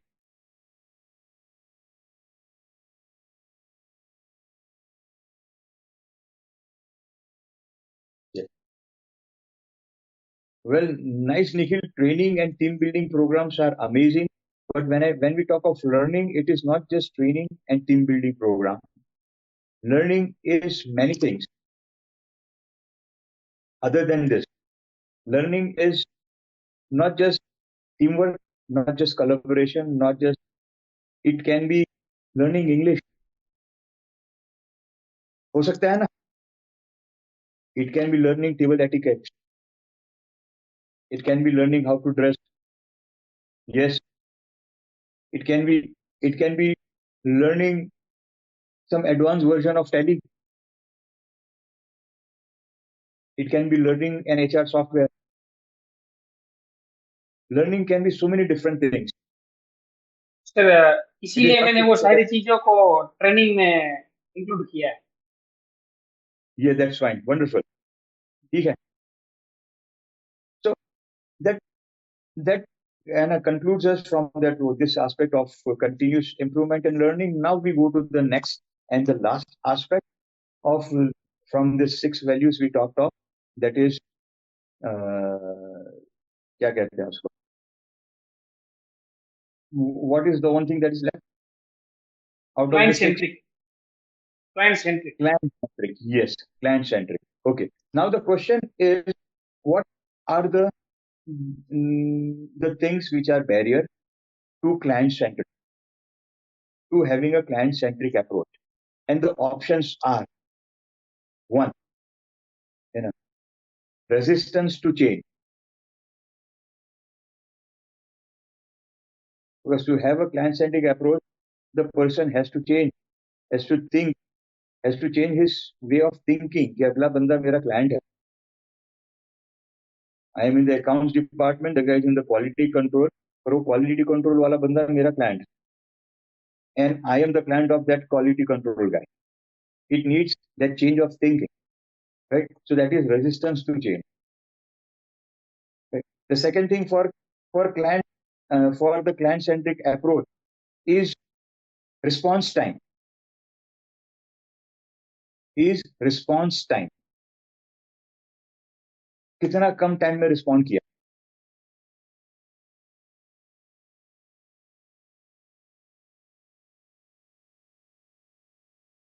The third thing to the client centric approach is understanding what is needed. It is not necessarily needed by the client. Understanding what is needed by the quality control guy, understanding what is needed by the HR guy, understanding what is needed by the production guy, understanding what is needed. And the last one is building long-term relations. The fourth one is building long-term relations.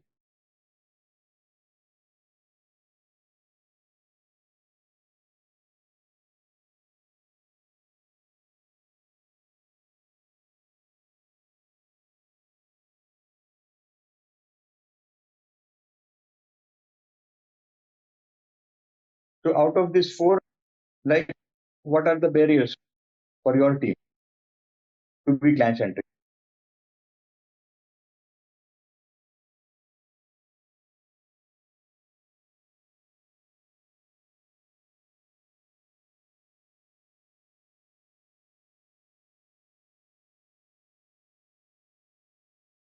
Yes. Okay. Ruben comes up with 1 and 3. Yeah, my God, Nikhil says all. True.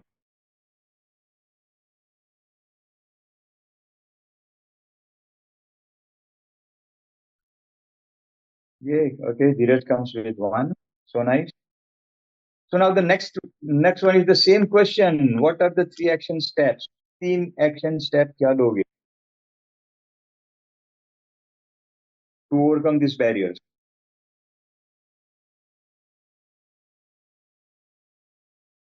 What are the 3 action steps that you'll be taking to overcome these barriers?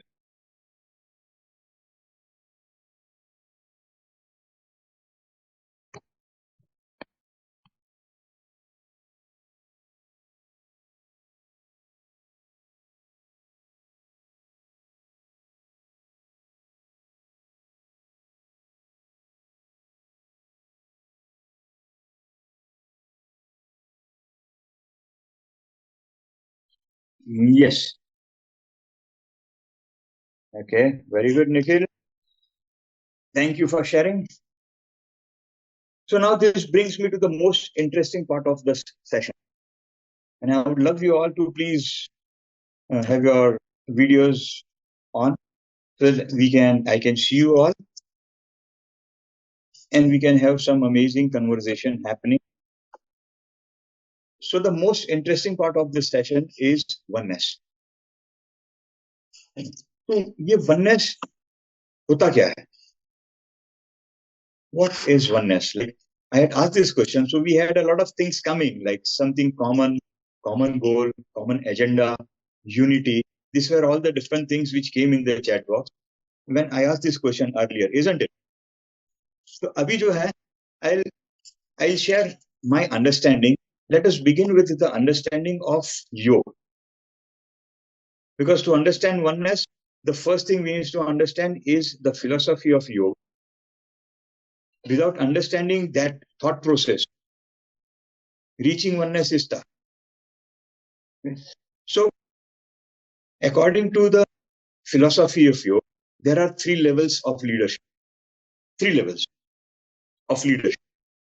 The first level of leadership is called karma yoga. The second level of leadership is called bhakti yoga. And the third, the ultimate level of leadership is called jnana yoga. So allows me to elaborate. So what is karma yoga or bhakti yoga or jnana yoga? So these are 3 thought processes. These are 3 ways of thinking. These are 3 ways of being. Please, if we can have more people start their videos, I would really love that to happen. This is how. There is some request. Please go a little slowly. This is how we think. So, the thought process of karma yoga is fairly simple. That's at the base, the first level of leadership. The thought process is whatever I do, God supports me. God is with me, God supports me. I am the doer. Whatever I do, God is with me, God supports me. This is the thought process of a karma yogi. Now, this applies to every single aspect of life. If I'm talking of my relationships, whatever I do, my spouse is with me, my spouse supports me. If I am a corporate leader, a business leader, whatever I do, my team is with me, my team supports me. If I am the leader of the country, whatever I do, the entire country is with me and the country supports me. This is the first stage of leadership. Now, my question is, how many leaders in the world would be at this stage?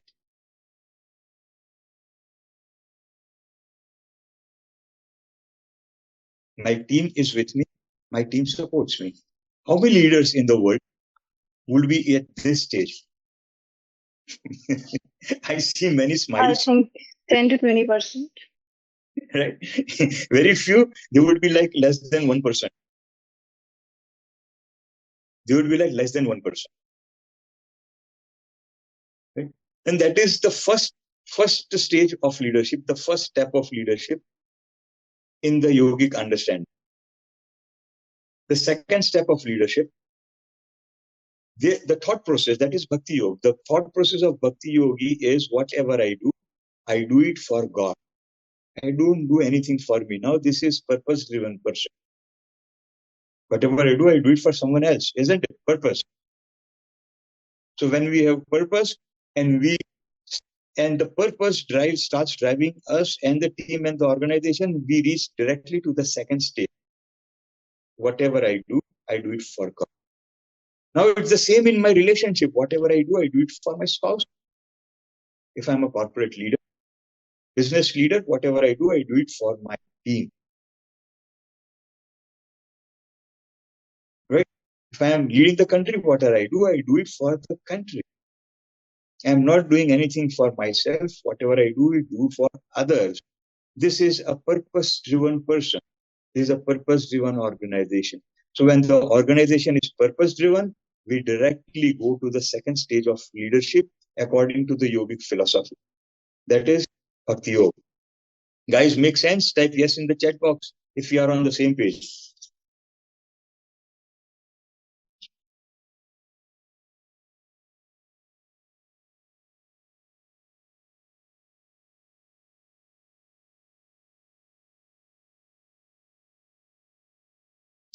Now comes the third stage of leadership.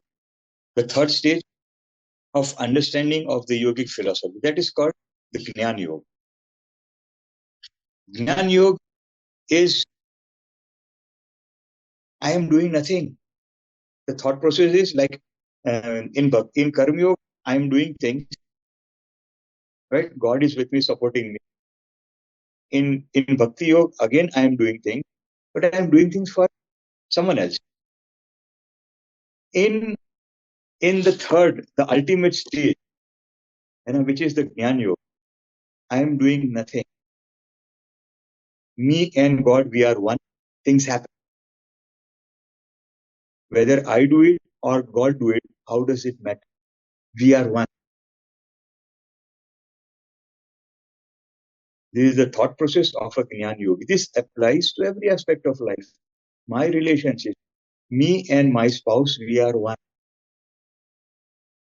That's oneness.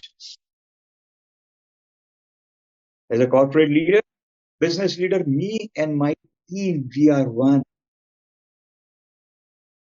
That is when out of the world performance happens. I'll share the data, the research data on this as well. I don't speak anything without research data. Right? So that's oneness. So let us understand oneness in detail. So in the last 15, 20 years, there has been amazing researches which has been happening around the world in the field of neuroscience to understand oneness and how it relates with the brain. Right? So I've going through all these researches. I've been going through these researches of oneness for since I think last 27, 28 years. But in the last 15 years, the researches have actually scaled up and gone to the absolute next level. The understanding has gone to the absolute next level. The really good corporates, the learning corporates of the world, the best of the corporates in the world, in those organizations, the training have shifted from skill to oneness. India में हम लोग बहुत पीछे हैं. The training in corporates, the best of the progressive corporates in the world, the training has shifted from skills, from team building, from communication, and from soft skills. The training have moved to oneness. And once I share all the research and understanding of oneness, you will realize कि ये training shift क्यों हुआ? Why did this training shift from skills to oneness? You will realize this once I share all the information and data with you guys. So oneness, the research is happening in the last almost 150 years. But the ultimate thing happened in 1942. There is this Dr. Hein in Switzerland. And this guy is a geologist. He's a scientist, not a psychologist, not a brain scientist. He is a geologist, but a scientist, doctor, a PhD scholar who is doing research in geology, living in Switzerland. So being born in Switzerland, we call them Alps. Alps because the land is full of mountains. So being born in Alps, his biggest interest is mountain climbing. And that is what the biggest interest of practically every child in Switzerland. So we karte hain. They climb mountains in their part time. Outings, kahan jayenge? They climb mountains. Families go out climb mountains. And that's what they do in Switzerland. The land is full of mountains. Beautiful place. Right? So on weekends, what friends do? They go climb mountains. So Dr. Hein, along with 4 of his friends, this 5 guys, one Saturday, they went in the Alps. Chalo, bahar chadte. So climbing the mountains, he was almost on a height of like 150 feet from ground. And Dr. Hein fell down from the height of almost 150 feet. Right? He woke up in the hospital.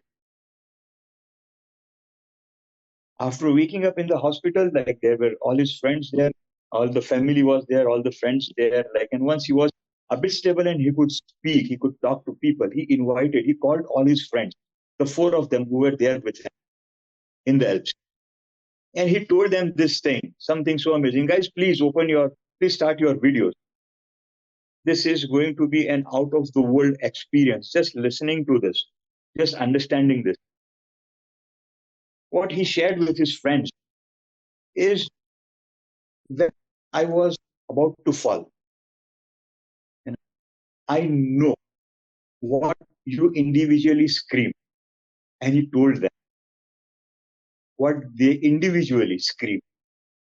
And he told them what were the expressions on every individual's face. He told them this in absolute detail. Don't you think this is inhuman? A person who is falling down from 150 feet, how could he identify such things? Is it possible?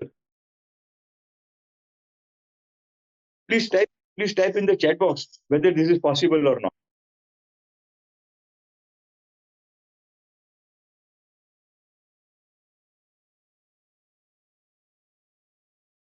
Not possible, right? It's absolutely insane. But this guy, he could do that. And then he shared something else while falling down. 150 feet hitting the ground. It takes almost 11 to 12 seconds. That's all. That's all. And the guy is absolutely fear-struck. The guy knows nothing. He's just screaming and he just goes out of the world. Finished. What he says is, while falling down, I was looking for a safe place to fall. I was looking for a place to fall where the injury would be minimal. I was looking for such place. And while falling, I could actually maintain my body in a position where the injury would be minimal. This is what he shared. This is what happened with me. And like everybody is like amazed. How can this be possible? Just like you all sharing in the group, it's not possible. But it's a true story. This happened. And then there were a lot of spiritual guys who came to meet him, and people talked of like this, some spiritual experience, or this is some out of body experience and stuff like that. And this guy was a scientist. He said, sorry, I don't take this. I will do a study on it. and I'll tell the world what happened and why this thing happened. So this guy set out on a task of identifying what happened with him,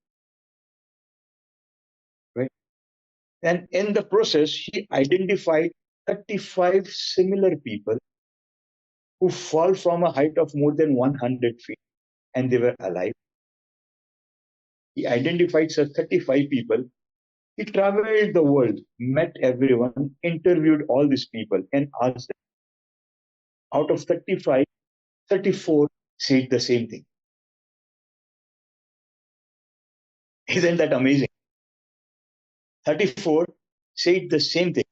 Only one person did not say this. Now, if you look at the data, out of 36, 35 are confirming the same. Hence proven. This is how the brain works. In specific situation. Not always. Guys, all with me, type yes in the chat box if we are all on the same page.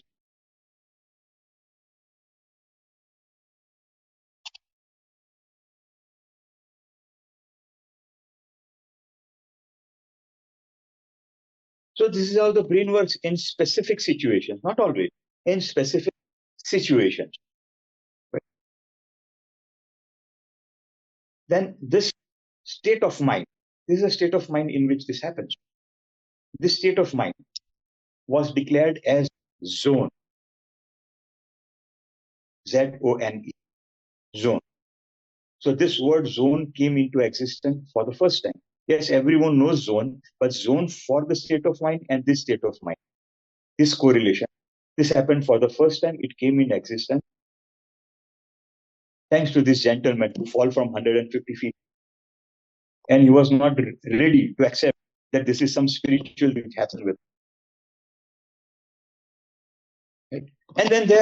And then the researches went on and on and on and on. Right? And then the gentleman called Mithilesh, an amazing psychologist. This was the biggest research of its type in the entire world till date on this something called as zone. Right? And what was concluded is when you are in this state of zone, we lose the sense of time, one. The second thing, we lose the sense of self, two. The third thing, we lose the sense of identity. These are the prime three very important things which happen. And then comes in one more research which was done by McKenzie. Yes, I'm coming to that. I'll come how this happens. And today I'm training people to do this. That is called training on oneness, which I say. The progressive companies in the world have scaled up to train people on oneness, not on skills. Because oneness creates huge impact.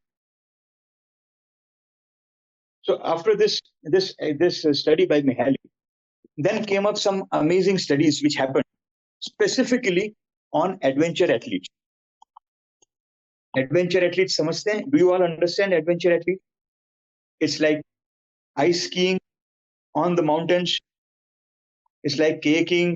It's like water surfing, but not regular water. Surfing on waves which are 50 feet, 80 feet height, where there is a fear of death involved. These are called adventure sports. So studies began on adventure sports. Now this is when neuroscience came in. Abhi tak sirf psychology chal raha tha. Till this time there was only psychology doing this study. Now neuroscience, the brain science started doing the same study. And they started studying the brains of adventure athletes. So the adventure athletes were brought in the lab. The brain was wired to the computer. And they were told to recreate that experience of adventure as if they were doing it. Now the brain is doing the same thing. That's how the brain works. And they identify some very specific things happening in the brain. Right? These are all peak performers, isn't it? These are all absolute peak performers. There is There is a wave called Chipu in the Mediterranean region. The name of the wave is Chipu. So Chipu is one wave. There is no surfer in the world tried to surf their wave. The reason it is 80 feet high, and when the wave hits the ground, the water is very shallow. There is only 8 feet of water. If you hit the water from 80 feet, even if it is 8 feet, you hit the bottom and you die. This is scientific fact. That is why there was no surfer who even thought of surfing this wave called Chipu in the Mediterranean region. So this guy comes in, he announces, I am going to surf Chipu. And everyone tells him, you are not allowed to do this. The government tells him, sorry, you cannot do that, you will die. He says, it's my life and it's my choice. No one can stop me. That's human rights.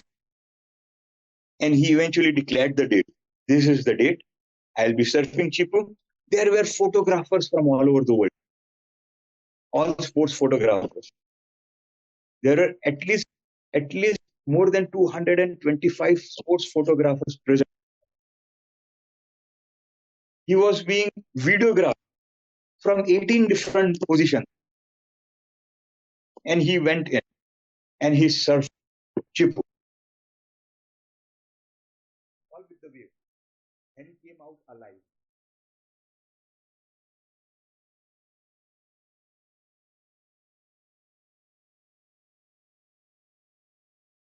Yes, am I audible? Yes, sir. Can you repeat, please? Yeah, now it's on. Yes. This guy, he came out alive. Guys, please start your videos. Now this is something so revealing. He came out alive. And everything is like, this guy, he tells his family and everyone, I'm going, I will not come. He is sure that I'm going to die. But he wants to do this. And there are some crazy people in the world who change the course, of humanity. This guy is one of them. So he was videographed from 18 different angles. Now the study began. How did he manage to come up? What was the technique he used in surfing, which no one in the world knows? No one in the world knows. He used some such amazing technique for the first time ever. Once the entire videography was seen, what was realized was when he was on top of the wave, he took a leap. He took a leap, which was a slight leap, maybe a 1 feet sort of leap, which was seen in the video. And taking a leap in surfing is not allowed. From basic surfing of like in shallow waters, taking a leap is not allowed. So any sports, like you have muscle memory, isn't it? Every sport is played by muscle memory. So his muscle memory was leap not allowed. He had never taken a leap. And on that day, he took a leap. Again, something impossible. This is humanly not possible. But he could do that. He came up with a new technique out of the world. And he came out alive. This is so out of the world. Right? And in this research, so these are peak performers. I'll give you one more example of peak performers. There are people who jump from the building, like 100 feet tall building, 120 feet tall building, with a parachute. And they come down alive safely. There are no accidents, which is humanly not possible. We see that in movies. Why is it humanly not possible? Does anyone know how much time does a parachute take to stabilize? No, because we are not in that field. It takes 7 seconds for a parachute to stabilize. Till that time, it is like shit, not in balance. It is imbalanced. It takes 7 minutes to stabilize. 7 seconds. So, you know how much time it takes from a 120-story building to hit the ground? It takes 9 seconds. So the surfer needs to open, the guy who jumps needs to open that that parachute in that, that space between 1 and 1.1, 1.2 seconds, which is humanly not possible. And there are no accidents and no one dies. These are all peak performance. These are all absolute peak performance. Right? So now one question. I would love you guys to come back to the chat box once more. And this question is, how much of the brain do we think we use when we perform at our peak?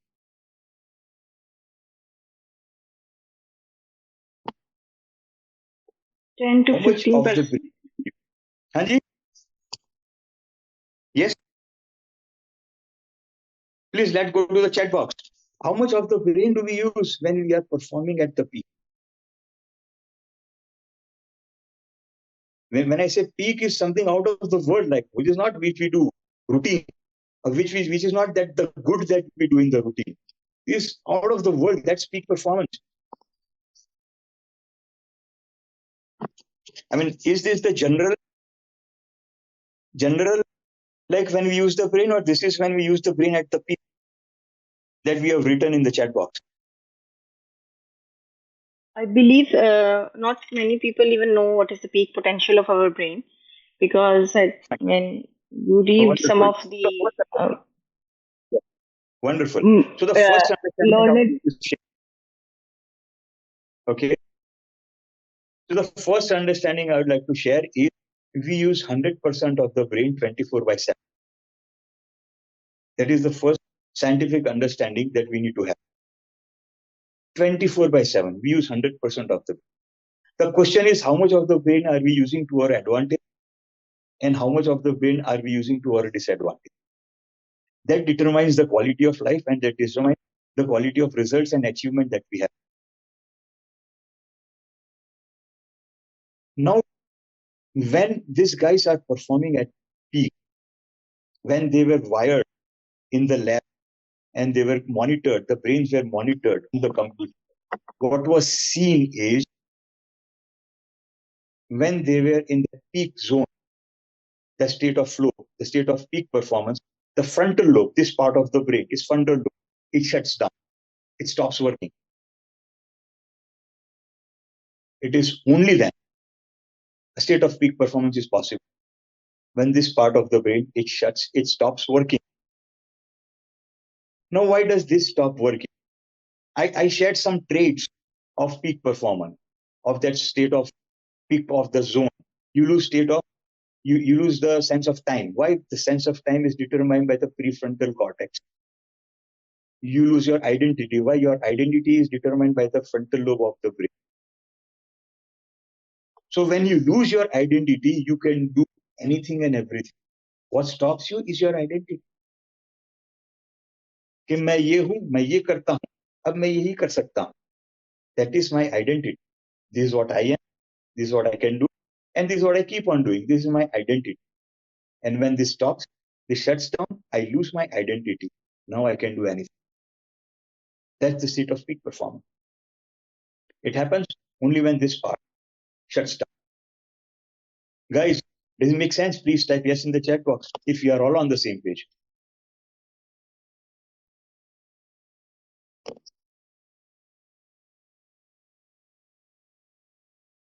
Guys, very low response are coming. Be active. So this is very important part is going for the learning and practicing, so that the very different kind of experience you are exploring with this session. Right. So now what happens here is something so out. Guys, please start your videos. Like आप लोगों को देखूंगा तो मजा आएगा. Because there are 2-3 people I see smile on their faces, I see their expressions, and that keeps me going. Right? That keeps Everyone, me going. please honestly. come to the screen, please. Right. So now when this research keeps on going, बढ़ते जा रहे. Today we have reached at an out of the world stage in all this research. Right. So when we talk of oneness, it begins with oneness of the task in hand. Oneness of what? oneness of the task in hand. Whatever task that I'm doing, whether I feel one with the task. Now, how did this concept came in? This concept came in when these adventure athletes were interviewed. The guy who is surfing the wave, he's asked, like, when you are there on top of the wave, how do you feel? The guy says, I feel one with the wave, oneness.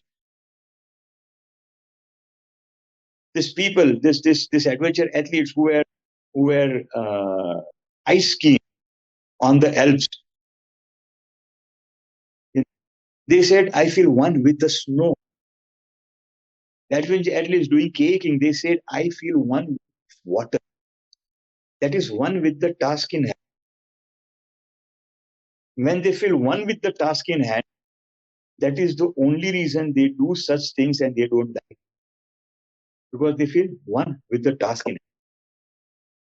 Let us go to one amazing research done by McKinsey on the same topic, one with the task in hand. They invested 10 years in studying this concept of one with the task in hand. And what they concluded is every working professional, sunna dhyan se, every working professional is in that state of zone, in that state of peak performance, in that state of one with the task in hand for 5% of the working. That is an average. That is general average out of the study of thousands of people they did. 5% of working time, that is 3 minutes in 1 hour. That is 3 minutes in 1 hour. And what happens in these 3 minutes in 1 hour when they are in that state? The creativity goes up by 700%. And the productivity goes up by 400%.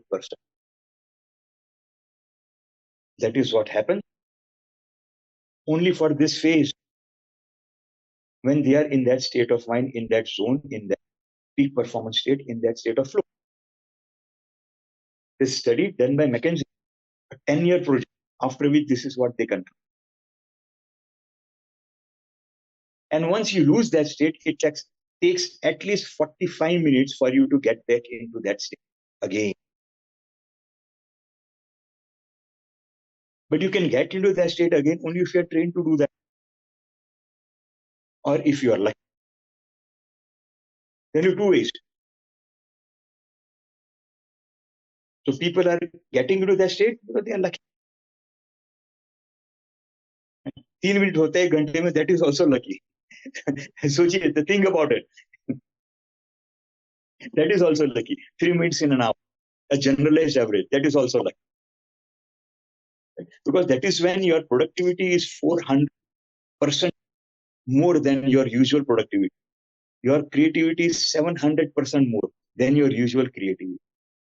That happens because of oneness, one with the task in hand. See, this concept for us is in yoga.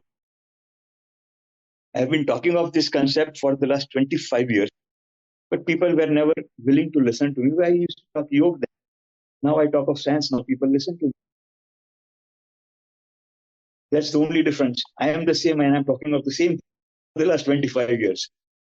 So in yoga, we have 5 states of mind. And understand this. The first state is called Mudra. These are all Sanskrit names because this is yoga. Yes, multitasking is a yes, that is very true. So the first state is called Mudha. Mudha, then Kshipta, uske baad Vikshipta, then Ekagra, and then Niruddha. These are 5 states of mind. Mudha can be translated into English as a donkey mind. I mean, that is how generally it is translated in English. Donkey mind. It's like you are on the road, there is a donkey on the way. You keep on honking, it will not even move. That's a donkey mind, it's inertia. That's called Mudha. Kshipta, English, it is called as the monkey mind, which everyone understands what a monkey mind is. Vikshipta is a butterfly mind in English.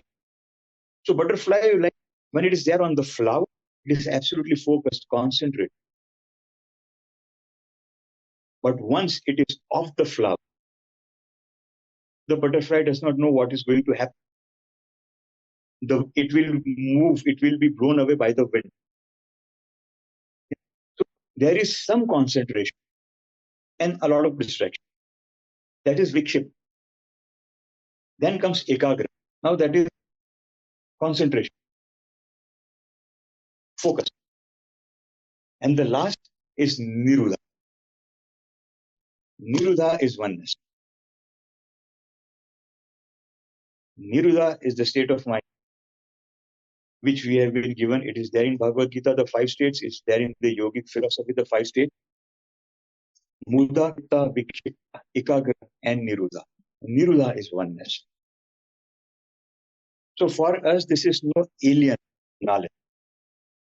For us, there has been gurukuls which has been teaching practices to get into the state of Nirudha. It is not alien. But the irony is, our people don't listen to, our people never used to listen to me when I used to talk of the 5 states of mind according to you. Now when I talk of neuroscience, they listen to me. Now that's the biggest irony. Right? So Nirudha, so the concept is not new to us. The knowledge is not new to us. This is Nirudha, that's oneness.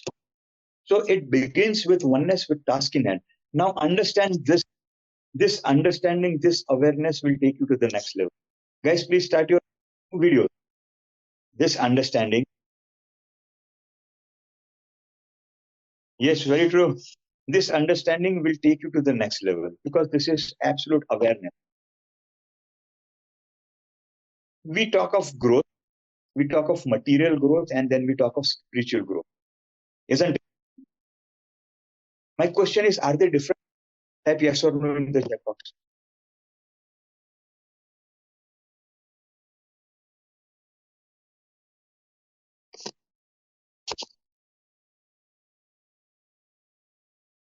Everyone, guys, write in the chat box. Your responses are very in the percentage around 10 or 20% only. So we look at it as 60% so that this session would be more interactive. Everyone, please. Yes, we have 3 essays. We have more essays. Yes, they are different. Material is tangible. Yes, they are different. Very true. They are different. Now I am going to talk of something very different. Let's say I have a coin in my hand, a coin. Right? And I ask you, what is this? What can you see? Right? So if you see heads, you say heads. If you say tails, you say tails, isn't it? So for you, it is heads. For me, it is tails, isn't it? But the fact is, this is a coin. Now the same rule applies to growth. Growth is a coin. One side is material, the other side is spiritual. The fact is, it is a coin, and they are the same. There is no difference. You grow materialistic only if you grow spiritual. I can prove it 101%. The more and the materialistic you grow, your spiritual growth happens. And if with material growth, the spiritual growth does not happen, you struggle. And that is why the world is struggling, because they understand they both as different. And if you look at all the enlightened people in the world, they were only those people who had all the materialistic things with them. They were all princes or kings. उतना material होने के बाद ही enlightenment होता है. ये हमको हमारा इतिहास सिखाता है. They both are the same. We need to understand this. The same coin. Oneness is what? Oneness is absolute spiritual. Yes or no? Please get in the chat box. Oneness is it's absolute spiritual.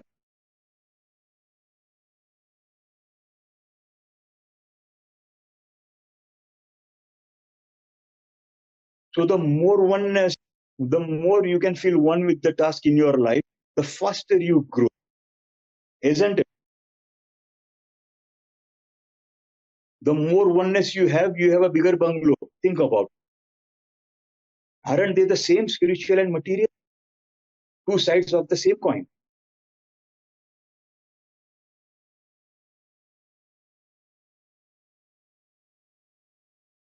So oneness is absolutely out of the world.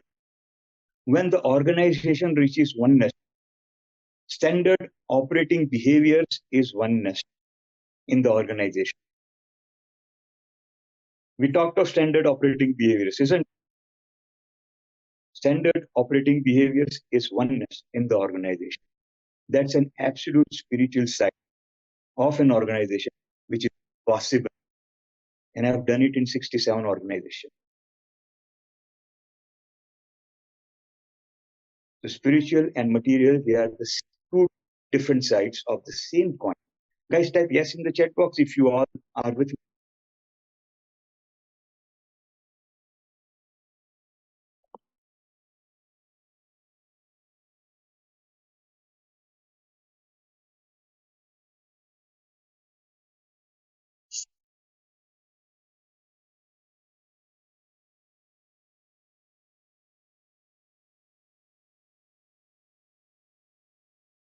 No, thank you so much.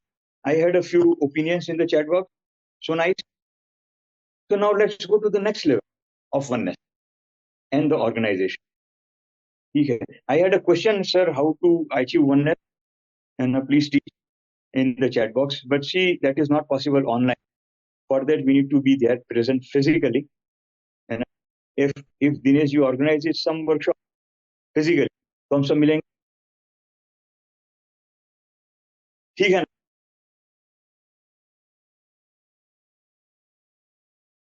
So now, science has come up with some definite triggers for oneness.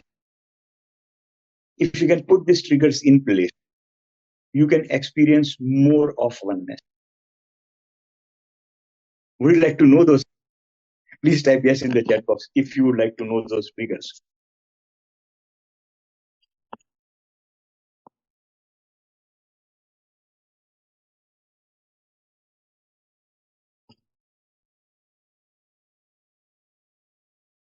So, okay, let me start my laptop because I may miss one or two out of the entire list.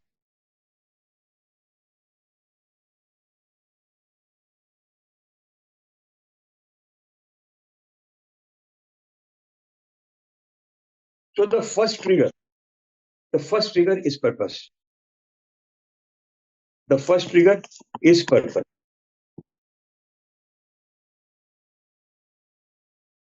If there is a purpose driving you, you are in that state of flow, the state of peak performance more often.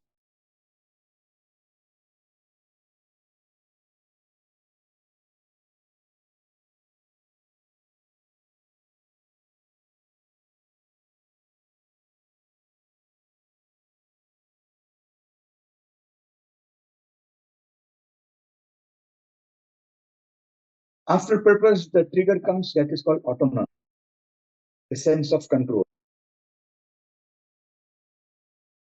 The next trigger is autonomy, the sense of control. Then comes a trigger which is called concentration, which can happen by cutting down distraction. So when I work, all my notifications are always off for at least 1.5 hours in a day. There are no notifications coming. My mobile is silent. There are no phone calls because my mobile is silent. Daily 1.5 hours, I know my specific time. In that time, for 1.5 hours, no notifications, no mobile, nothing. It is just me and oneness with the task in hand. Okay. The next one is novelty. We cannot do something that is stereotyped consistently. We need novelty. That is why innovation is so important. One aspect. If there is innovation, there is state of flow which can happen more often. Because that innovation gives you novelty and that innovation gives you a sense of control as well. It gives you two things. That makes innovation really important. And then comes risk taking. risk. The ultimate flow happens when there is risk of life. All these adventure athletes, what they are doing is risk of life. When risk happens and when you come out of risk, when you take a risk, there is a rush of dopamine which is released in the brain. And that dopamine takes you in the state of. That happens when you take a risk. The next one is mastery. Your expertise, your mastery in your work.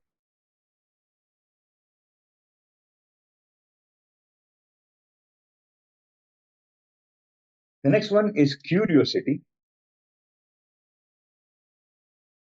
And the next one is clear, absolute crystal clear goal.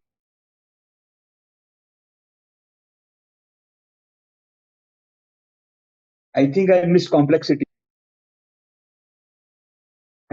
One is complex. These are 10 of them. This 10 are triggers for individual flow. Now you have to think how many of these 10 can you put it in place in your day-to-day life. The more of this 10 you put it in your day-to-day life, you integrate this in your day-to-day life, that would be help you. That would help you to get into that state of flow more often. And now let us talk of the second aspect, that is called team flow. So there are triggers for team flow as well.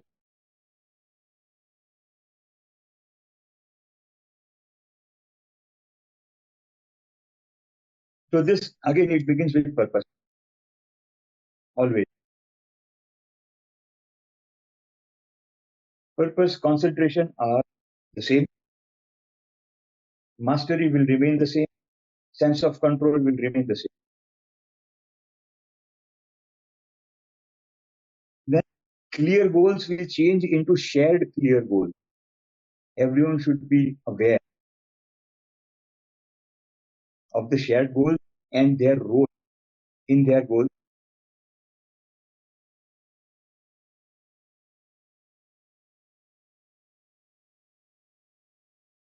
Everyone knows what is expected from them. These are shared clear goals.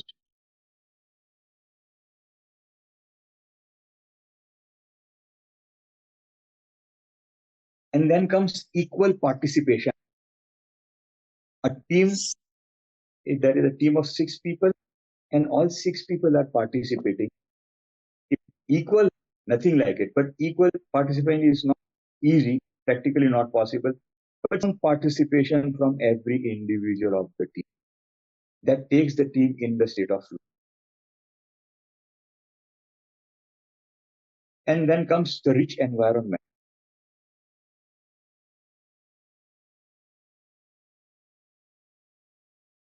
Rich environment brings to a wonderful image that I saw on LinkedIn the other day. They talked of KPI. KPI. So the KPI of a leader. So KPI is keep people interested. KPI. So KPI of a leader is keep people interested,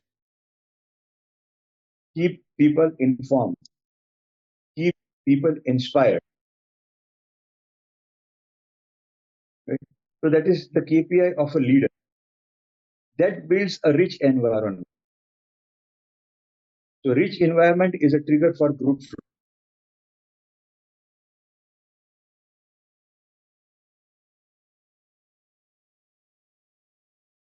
And then comes, this is something that comes good listening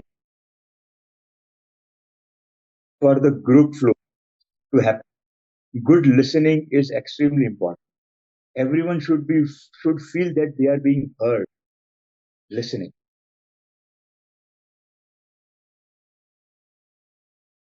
Familiarity is one thing that also triggers in a group situation. And yes, risk taking is the same again for both individual and group. So there are 10 triggers for individual flow. and then there are 10 triggers for group flow. So now it is up to you to think how many of these triggers you can actually put in place for yourself as individual and for your team as the team.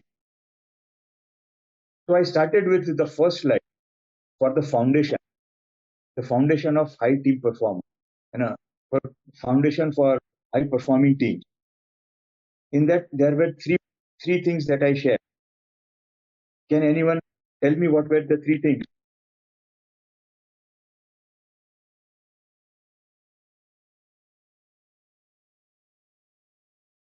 You can go in the chat box, that's fine. We talked of the three things in the foundation of high performing teams.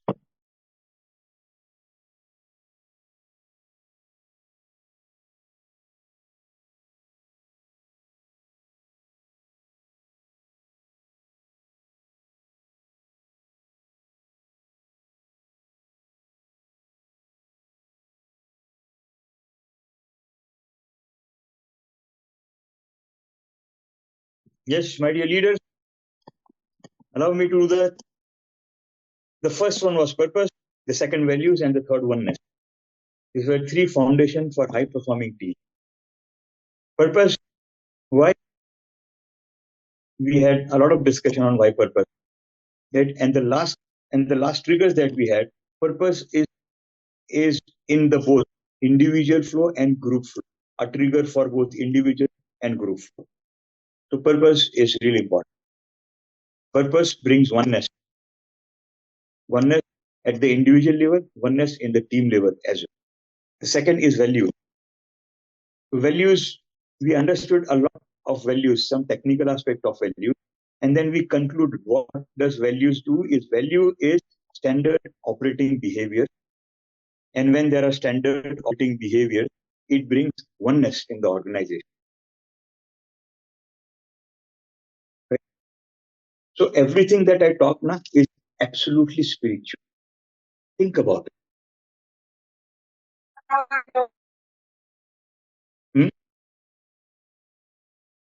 Everything that I talked of is absolutely spiritual.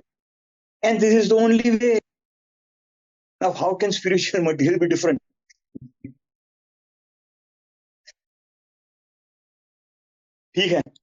So guys, I am done for the day. Let's open for question. And thank you all for participating, and a special thanks to Dheeraj, Sharad, and Purnima, and for keeping your videos on. And at times, Sharad, at times we had Parth on the video, at times, but thank you so much everyone for being participative. Okay, thank you so much. Thank you. We really enjoy it. Mithilesh sir, and for delivering this. Thank you so much, sir. And before that, Yes, going to say thank you. There are question and answer sessions. So everyone, I request you to come to the screen. Keep on your video so that we can capture the group photos, and that photo would be available on LinkedIn. You can directly connect to Mr. Mithilesh Chudgar there and other the speaker for today and tomorrow session. Everyone, please come to the screen. Open your video. Out of 15, I can see only 4, 8, 9 only. So there are the 5 members there. Still the video are not coming. Everyone, please quickly. Very nice, very nice. You are the future leader. You have been learned many things today. Everyone, please keep on screen just in 2 seconds. So that here, okay, only the 9 people. Remaining 6 are there. Where are the other people? Are they slept right now? Okay, if not, so 9 is enough. So okay, it is more than 9 now, 11. Okay, thank you so much, guys. So now the question and answer box is okay. So one by one, you can ask the questions to Mr. Mithilesh, and he can bring you the more insights, what you have been learned.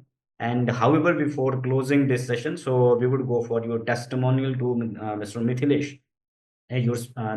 One words from your side. So that is not right now here after the question and answer session. So you can go one by one for the question and answer. Before that, we put this into the LinkedIn and sharing the page with you so that you can directly connect to our speaker as well as the other speakers also. However, participants, you have to ping there, you have to connect there. Yes, please, Mr. Suresh Krish, you may have some questions, so ask, please. Yeah, good evening and amazing speech, Mr. Mithilesh, and amazing session, Dinesh, you were coordinating. In fact, I joined this session because tomorrow I'm doing a session. I just wanted to have a heads up feeling how the session is going, but completely That's fine. entangled, completely entangled in the content and the way you presented, except the few technical glitches. That's okay. So my specific question to you, sir, is what is the time frame now that you shared the pearls of wisdom from Gita and Vedanta? So, what is the time frame I should look at it if I need to become a high potential performer? Yes, sir. See, when we talk of a high performer, I tell you honestly, there is no time frame. There is absolutely no time frame. You can become a high performer the very next second. It's all about how the brain is working, and no one knows how it does. No one knows when the frontal lobe shuts down. No one knows when the frontal lobe slows down. It just happens. When we talk of high performer, anyone can become a high performer any point of time. It is like, I'll give you an example. There was this World Cup match, a T20 World Cup match final between England and West Indies. So West Indies was supposed to score 24 runs in the last over. It was impossible task, inhuman task, because it can happen in IPL, but it cannot happen in a World Cup final. 4 balls, 4 sixers, and you win. Not possible. But West Indies could do that. And the batsman was Braithwaite. Braithwaite was, no one knew Braithwaite. He was a wicket. No one knew him in the entire circle. But after that one match, everyone in the world knew. The bowler was Ben Stokes. He was the number 1 bowler of the world 10. Okay. After the match, Braithwaite was interviewed. He was asked, like, what went through your mind? What were you thinking? How did you process? What was your strategy? And Braithwaite said, I was blank. I know nothing. I was thoughtless. I was like on the top. I was watching myself play. So it happens. He never had a practice of getting into that state of zone. But it happened for him on that moment.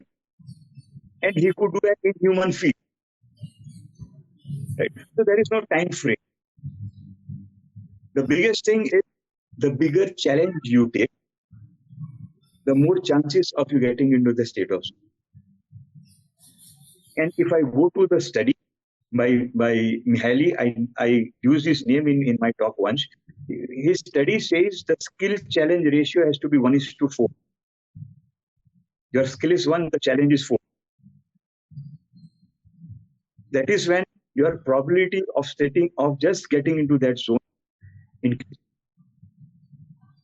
But at the same time, you should feel the sense of control. Now that is the bigger challenge. So there are some definite practices which can be done.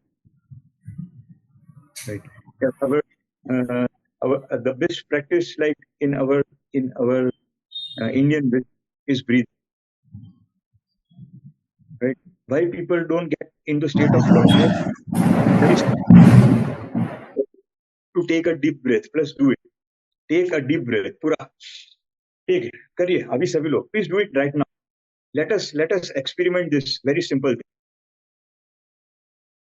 Yeah. Did we all do that? Now let us go in the chat box. Let us go in the chat box. How many of you filled the entire chest? How many of you expanded your chest while doing it? Type me if you. Oh, yes, that's fine. Yes, me. Right. The biggest problem to get into the set of zone is we don't know how to breathe. We cannot expand the chest while breathing. It's an absolutely faulty way of breathing. We don't know how to breathe. How can we think of getting into a state of zone? How can you think of getting into that state of flow? Breathing is abdominal always. When you breathe, your tummy should expand. The chest can never expand. When the chest expands, every organ of the body lives in stress, including the brain. And I will give you the scientific understanding of why this happens. This happens because when your chest expands, the air that you intake is less.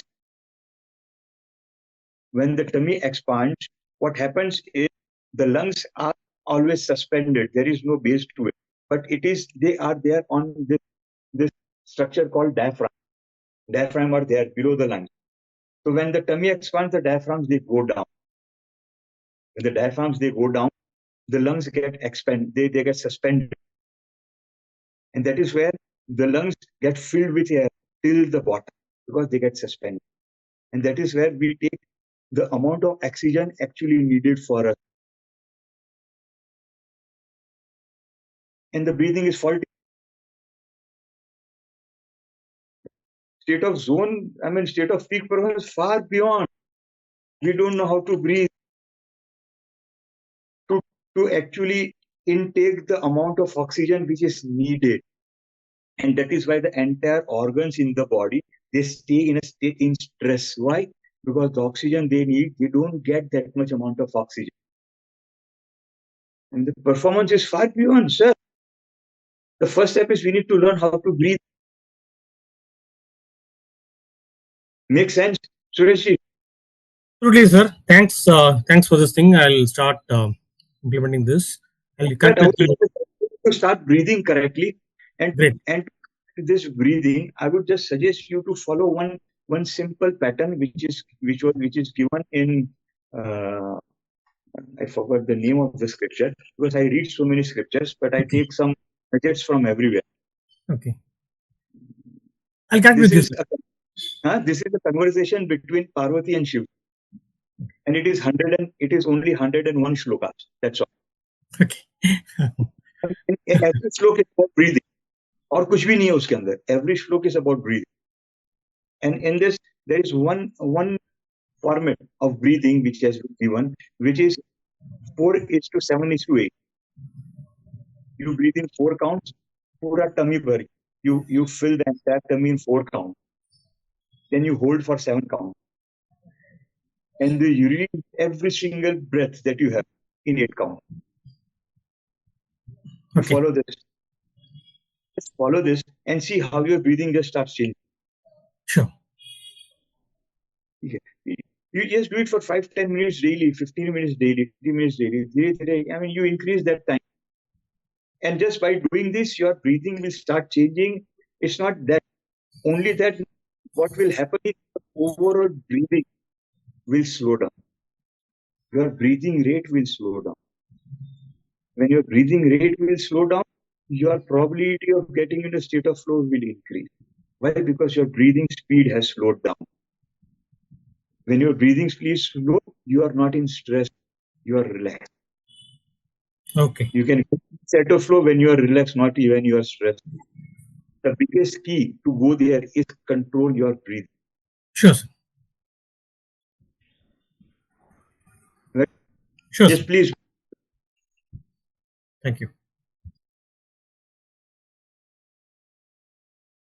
Okay, any further question by anyone?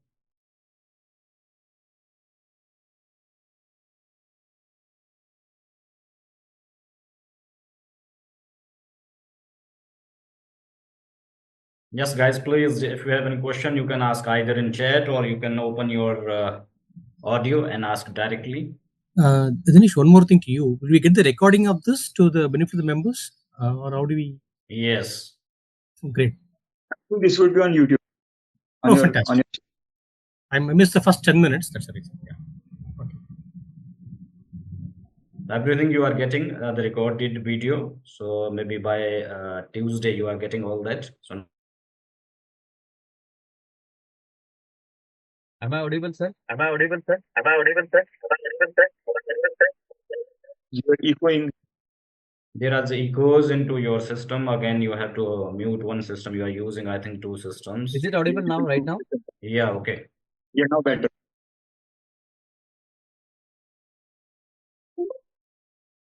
Please go ahead.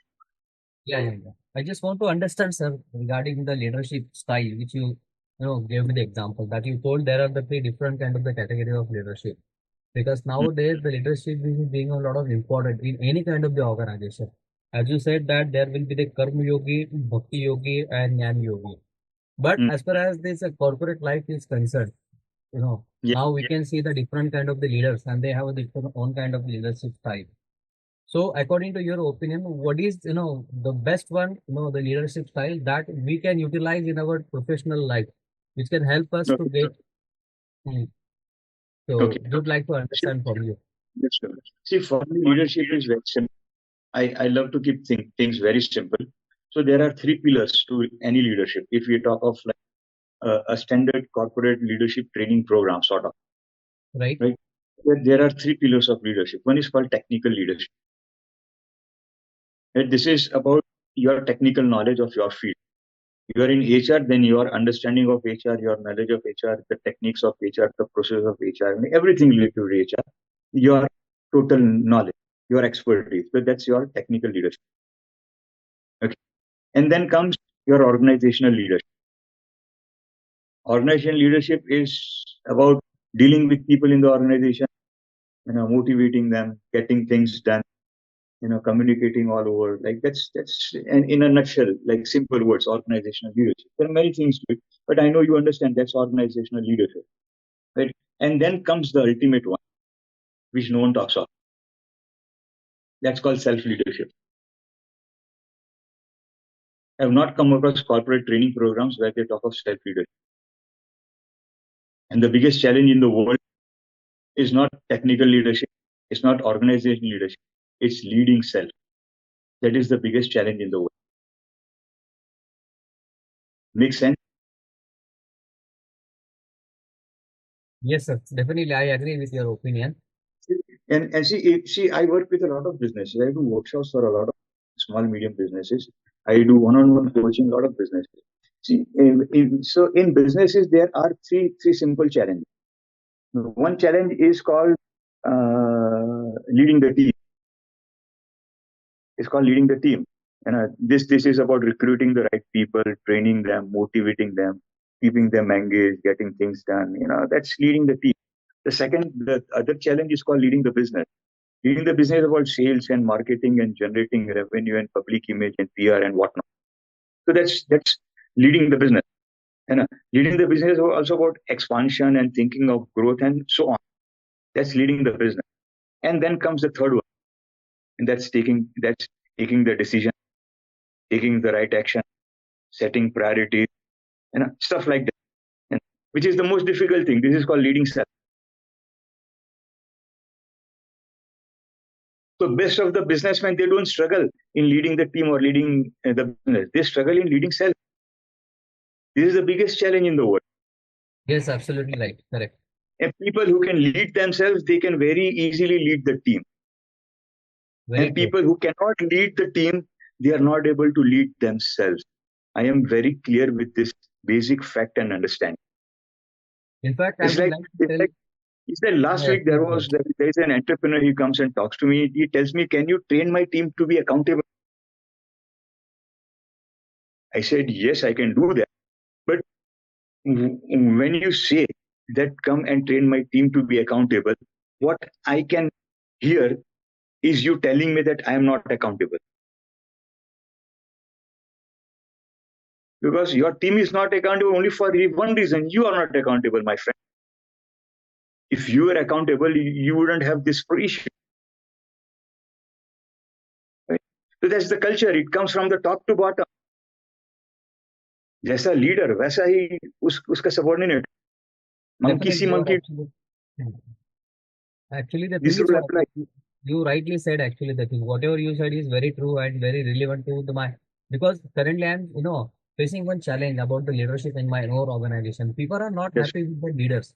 They always Yes. complain about the different kind of the departmental leaders are there, but they That's don't true. feel too much comfortable having interaction with them.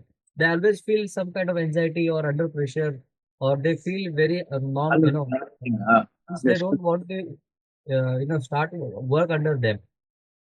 Yeah. So I thought Yes. that have a word with you about this, how the people are being managed, because this is a very important topic as far as the team performance, leader. So I thought this is Exactly. some, I would say this is the challenge is maybe to the different leaders also, where people are facing a problem about their performance as well as their leaders. That's true. See, these are toxic leaders. हमारी बात हुई थी 70% toxic Yeah, you leaders told. in the Correct. entire world. In the Right. entire world. Why? Because the organization does not have the culture. They measure only the result, only the numbers. They don't measure the value. If the Absolutely. organization start measuring value, this or they will change, or they will either change themselves or they will change the.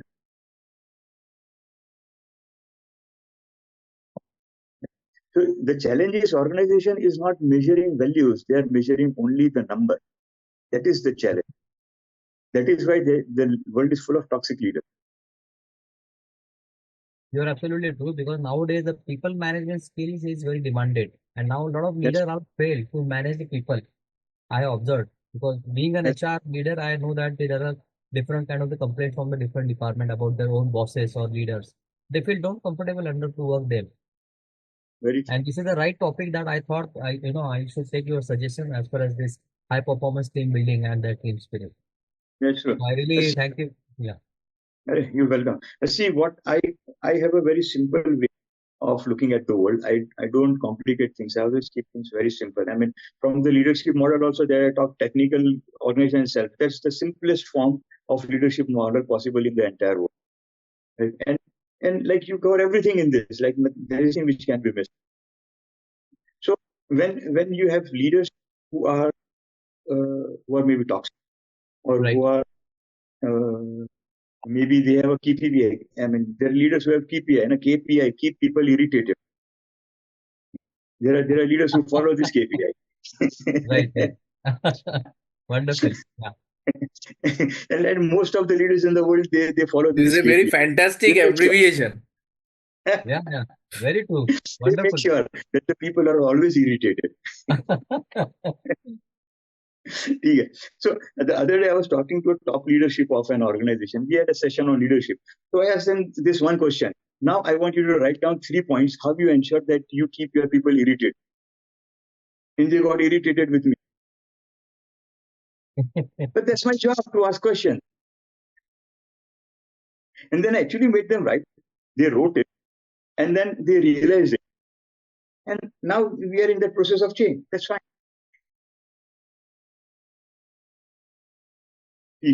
So most leaders have this KPI, keep people irritated.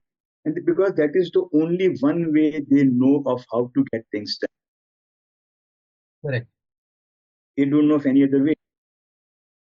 It's not that they are bad people. I mean, by heart, they are good people, but they don't know anything else. They don't know any other way how to get things done. That's the challenge. Absolutely. Yeah. Because no one ever emphasized value. See, the biggest challenge today in the world is value. There are houses breaking down. Kids, they don't respect their fathers, don't respect their parents. Their house is breaking down. The entire morality gone. Everything is like totally gone. Reason, no value. Father never had value. How would son have value? Correct. Very true. Yeah. Right? So the biggest challenge the world facing is values. There is no other challenge in the world.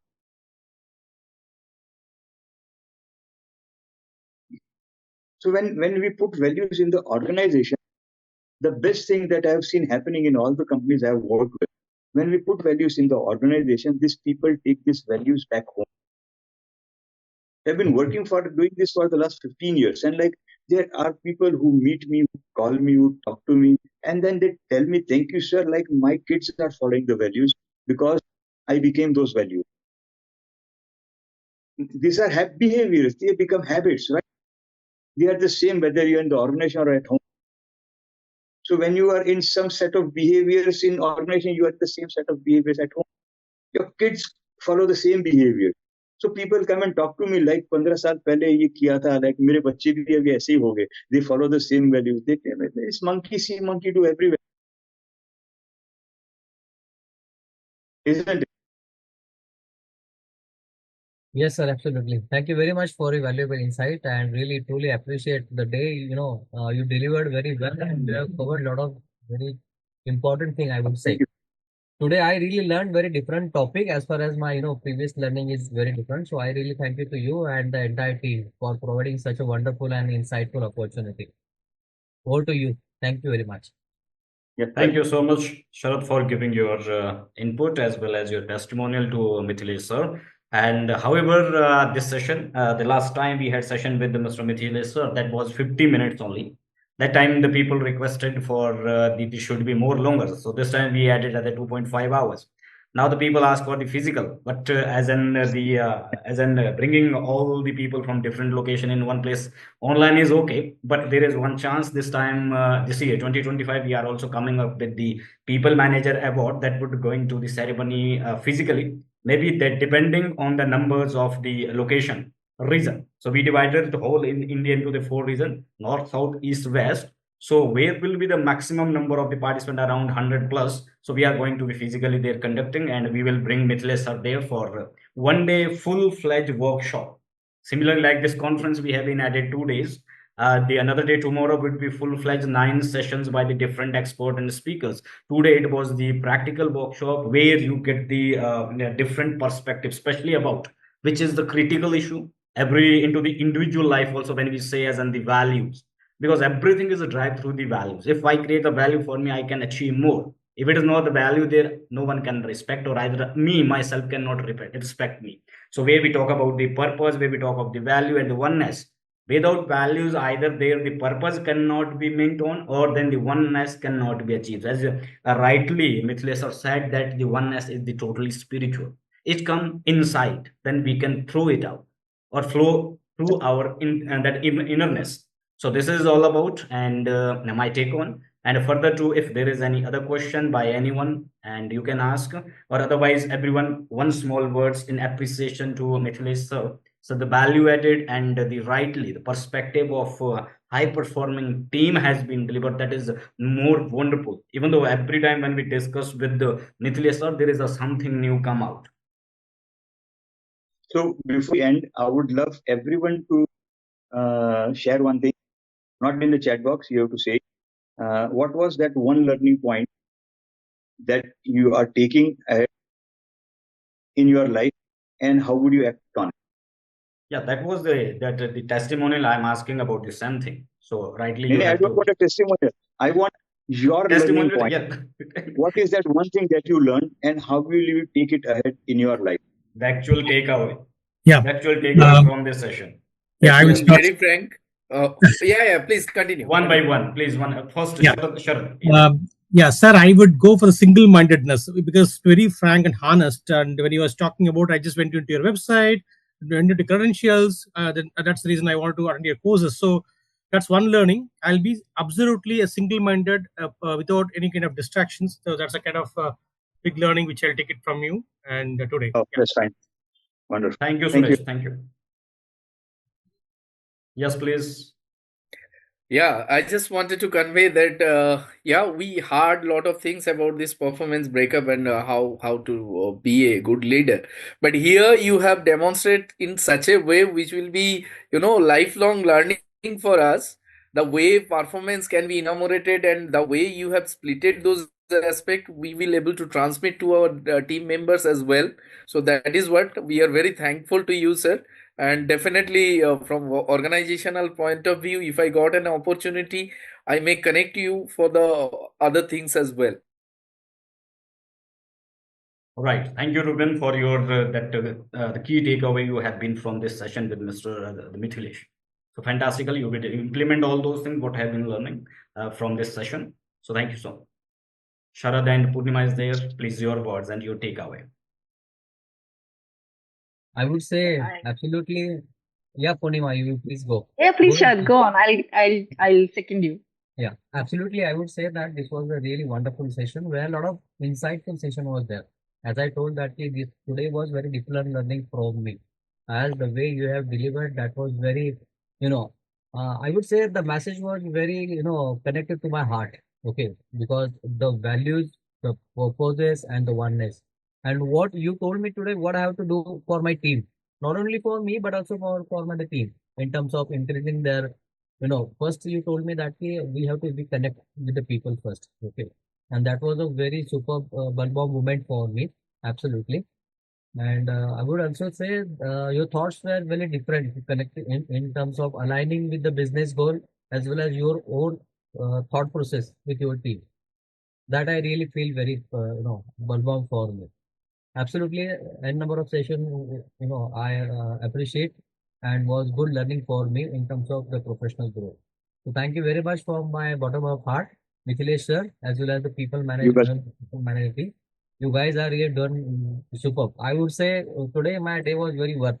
The time I have invested the entire day, you really given back to me. Thank you very much. Yeah. Tomorrow yes, is you the are. day. Tomorrow is the day also there. Tomorrow 11 a.m. we are going to start till Sure. 20 p.m. So it is a 9 hour continuous learning tomorrow. Even though we started at 13 today, but tomorrow it is going to start at 11 a.m. going for the till 20 p.m. So 9 hours sharp is there for your learning again. So tomorrow reach and be joined live, Sam, as in the 11 a.m. Yes, please. Thank you so much. Yes, Purnima, it is now your turn. Thank you. Thank you so much. See, I just say, I think my takeaway would be oneness. I think once you can achieve that, then you have all the purpose and values aligned. So for me, I strongly believe in the way Indian culture has focused on meditation and concentration part. And what Sir reiterated, I would look forward for oneness as a takeaway for myself. Great. Great. Thank you so much. And it was a great learning experience. Thank you so much. Well,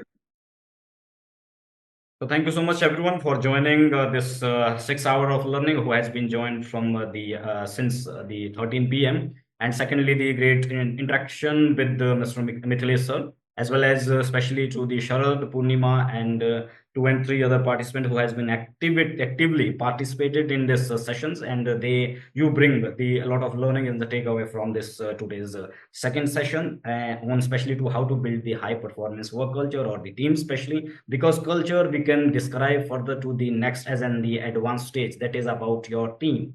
And when your team is really as part of performing well, so that we can say that we really can achieve the high performing work culture for an organization. So rightly, as an with the theme of this conference is the first day, and second day we are expanding more with the other around 30 number of the speakers tomorrow. And there are small sessions about 1 hour and 50 minutes. Then there would be one CHR or discussion session, so bringing all more advanced knowledge to you as a perspective of the global thought into the industrial relation and workplace relation. So thank you so much everyone giving your time, and especially to all the speakers who has been given time for this today's event. However, it is a weekend, everyone want to go away, but you give it your time here to attend the people manager event.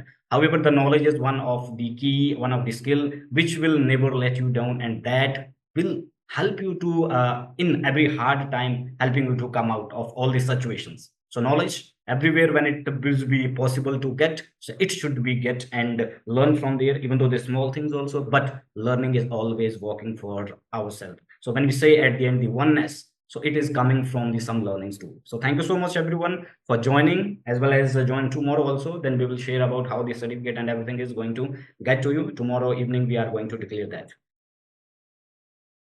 thank you. Sure. Okay. Bye-bye. See you. Bye everyone. See you sir. So next time physically we will align one full day workshop for you. Sure. Thank you very much. Thank you Okay, very much, sir. everyone. Thank you, Thank you. everyone. Bye-bye. Bye-bye. Thank Okay, you. bye. Yeah. Have a great weekend now, and then tomorrow come back if you have the time for 9 hours.